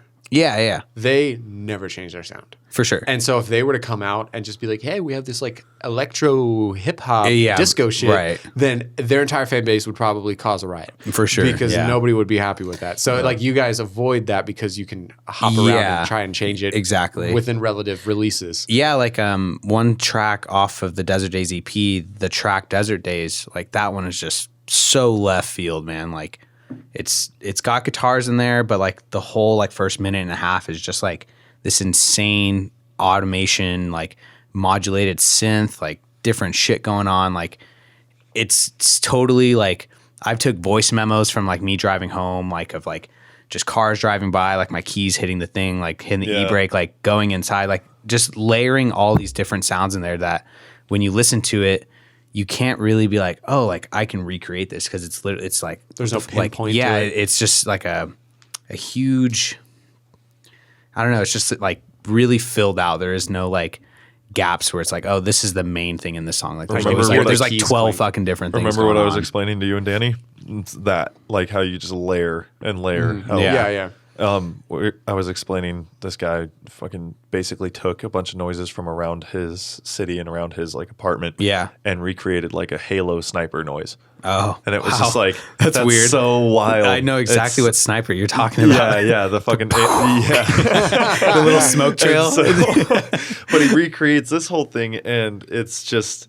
Like you did that with what? And here you are recording like your key noises. Bro, the like door a certain the way. iPhone, like I love the voice memo thing because like the fucking quality is great. insane. Yeah, I mean, and it that's doesn't one make thing sense. that I cannot stress enough is like you don't need the best shit to create stuff nowadays, man. Like you can literally go and spend like $200 on like an interface and like a mic. Yeah. Maybe a little more than that, but like, let's say, okay, this mic right here is $100, right? And then you go and get an interface for like $150. Like you can record fucking like anything. Yeah. Like, and everything in this room, because I had the mics pretty much ready. Yeah. Stands $10 each. That thing was on sale for half off, so it was $150. Laptop is my own. So, quick input: we've got our bang for our buck with the gear that we've got. Oh yeah, like we've really rode this shit out and gotten a lot out of it. I mean, granted, there was a lot, and don't let me downplay it. There's a lot that I already had due to the fact of like over time having like acquiring sound gear, laptop, laptop microphones, and like that tripod's expensive as shit. Yeah, it's just a matter of like. But I mean, like out of this stand and the pop filter and like everything, you like, can legitimately hold fucking mics in your hand. That's what you can probably. I would say you can probably get away with just having a DAW and a fucking iPhone. Yep. Like you could legit 100% write a fucking banger. I mean, depending on like. Well, yeah. If you're talking about music, then yeah. Like, I would get like microphone straight and up. use- Like, you could if use your iPhone someone as a DAW. sings like a fucking angel and you have that voice recording, like, it doesn't matter what mic they like. Obviously, it's gonna sound better on like a fucking like really good vintage mic or something like that. But man, like if it's a good vocal take and it's a good song, like it doesn't matter what it sounds like. The quality of these podcasts are fucking insane compared to like what we could have. Like equipment wise, like you said, $100 mics with like normal XLR cables running into this program. Granted, brother so being literally you could get this exact same sound with a $350 mic, a $75 cable, a $50 fucking mic stand. Like, yes, like $250 I'm not saying If you those don't- aren't better, Right, But like, you don't need those to get something good. You know, like a lot of people get hung up on like, oh, like I need this piece of gear. Like this is stopping me from being able to do this or that. It's like, yo, like use what you got because like more than likely if you just do some research on YouTube, you can probably do what you need to do with the stuff you have. There's a thing and it's called like the 80-20 rule. And it's basically like you don't have to spend, like you can get about like 80% of what you need quality wise out of something while only spending like 20% of what you could be spending to get the top tier thing. the reason that people tell you I'd say that's pretty accurate. And the next 20% is what costs so much Yeah, more. right. Like we get a great amount of quality out of this gear. and Especially this when mic, we hit it. Especially when we smack it around like a It's little like bitch. great. It's like But we get a really good amount of quality out of this stuff. And we've spent about like in reality, like we could spend like 20% of what we could have spent and we're getting like 80% of the quality out of it. yeah, it's definitely how you use your gear for sure. Yeah. I mean, that's one of the reasons that people tell you to just start. And it's hard, obviously, when you have this hold up in your head of like, but I need all this stuff. No, if you just start and look back 2 months later at like what you just said, you'd realize, oh shit, I don't need to fucking wait. I don't need to do anything specific. I can use the quote unquote shit gear I have and still get good looking stuff. People still shoot full on fucking weddings with cameras that are like aged 10, 15 years. Yeah. People fucking shoot with film cameras And that it- are you way know, old, like, dude. you know, vintage. it's you know, it's more like talking on that. It's like what's more important, like having a badass fucking camera with these like non like priceless moments, like being captured, or like fucking having a shitty camera and like you got the fucking perfect expression on this person's face. Like Yeah. that's going to be the more important fucking photo than like, oh, but look at the fucking resolution on this. So it's like, I don't care. That person's not doing anything. The depth of field is so much more great. It's like, yeah, well, I like this one because he's smiling. Like, you know. Exactly. So it's definitely, I agree, man. Gentlemen, we've done 2 hours and Jesus, this flew by. yeah, it's crazy. 2 fucking hours. I think I'm good. Do you have any closing remarks? Tell people where to. Yeah, just check us out. All Also, the social media and stuff. Sleep Talk. Last point before you do that, before you close out, just because I thought about it as we were talking about the band doesn't. You're not just like, I'm not just a band, I'm my own person. Like you genuinely enjoy talking about it as much as we were, right? What's that? Talking about what? Like the band itself. Yeah. 'Cause, okay, the example that I'll use, when people have kids, everyone's just like, how are the kids? It's like, bitch, I'm still a person. So it's like, hey, how's the band? I consider like the band like an extension of myself. Okay, I just wanted to be sure that it was just like, oh, we talked a lot. So as long as you feel like you got that coverage. So I was born in. No. Okay, cool. You got my point. My middle name is. I think you did a really good job of being like, I myself am a part of a band, and this is my story as being a part of this band. Yeah, right. definitely. Yeah, it's teamwork, man. Yeah. It's Unity. It's like a fucking no different than a sports team. You know, everyone's got to have their roles, and you got to rely on those people to It's do like those going things. up to an actor and being like, I love your movies. And it's like, all right, fuck, I'm tired of talking about me as an actor. Like, I just want to be like, hey, you're this person. What's up? Yeah. Like, so that's, I just want to. No, You're so cool. famous, dude. I just don't want you to Not feel like even all that. we talk about is your music. Nah, you're good. All right, so where can people look up Sleep Talk? Yeah, so check us out, Sleep Talk. On Instagram, it's Sleep Talk Official. I'll look that up On for you, just to be Twitter, sure. it is Sleep Talk US. Mm-hmm. You can find us on Facebook, Sleep Talk. We're on Spotify, Sleep Talk, Apple Music, YouTube, all that stuff. We're going to release some new music Throughout probably the in year. April. Nice. Yeah, nice. it's going to be the first one. So I think that's the first definitive date I've put out for the new music. Cool but shit. yeah, just looking forward to it, and I hope everyone likes it. Awesome. Well, thank you for coming on. I Yeah. hope you had a good Thanks time. for having me. Yeah, that's great, Cool. dude. Okay, bye. Oh, Later. yeah, Oh. fuck it. Go fuck yourself. I just end it that That's way. how he always tells the listeners to go fuck themselves. Okay. Okay. All right, bye. Bye, guys.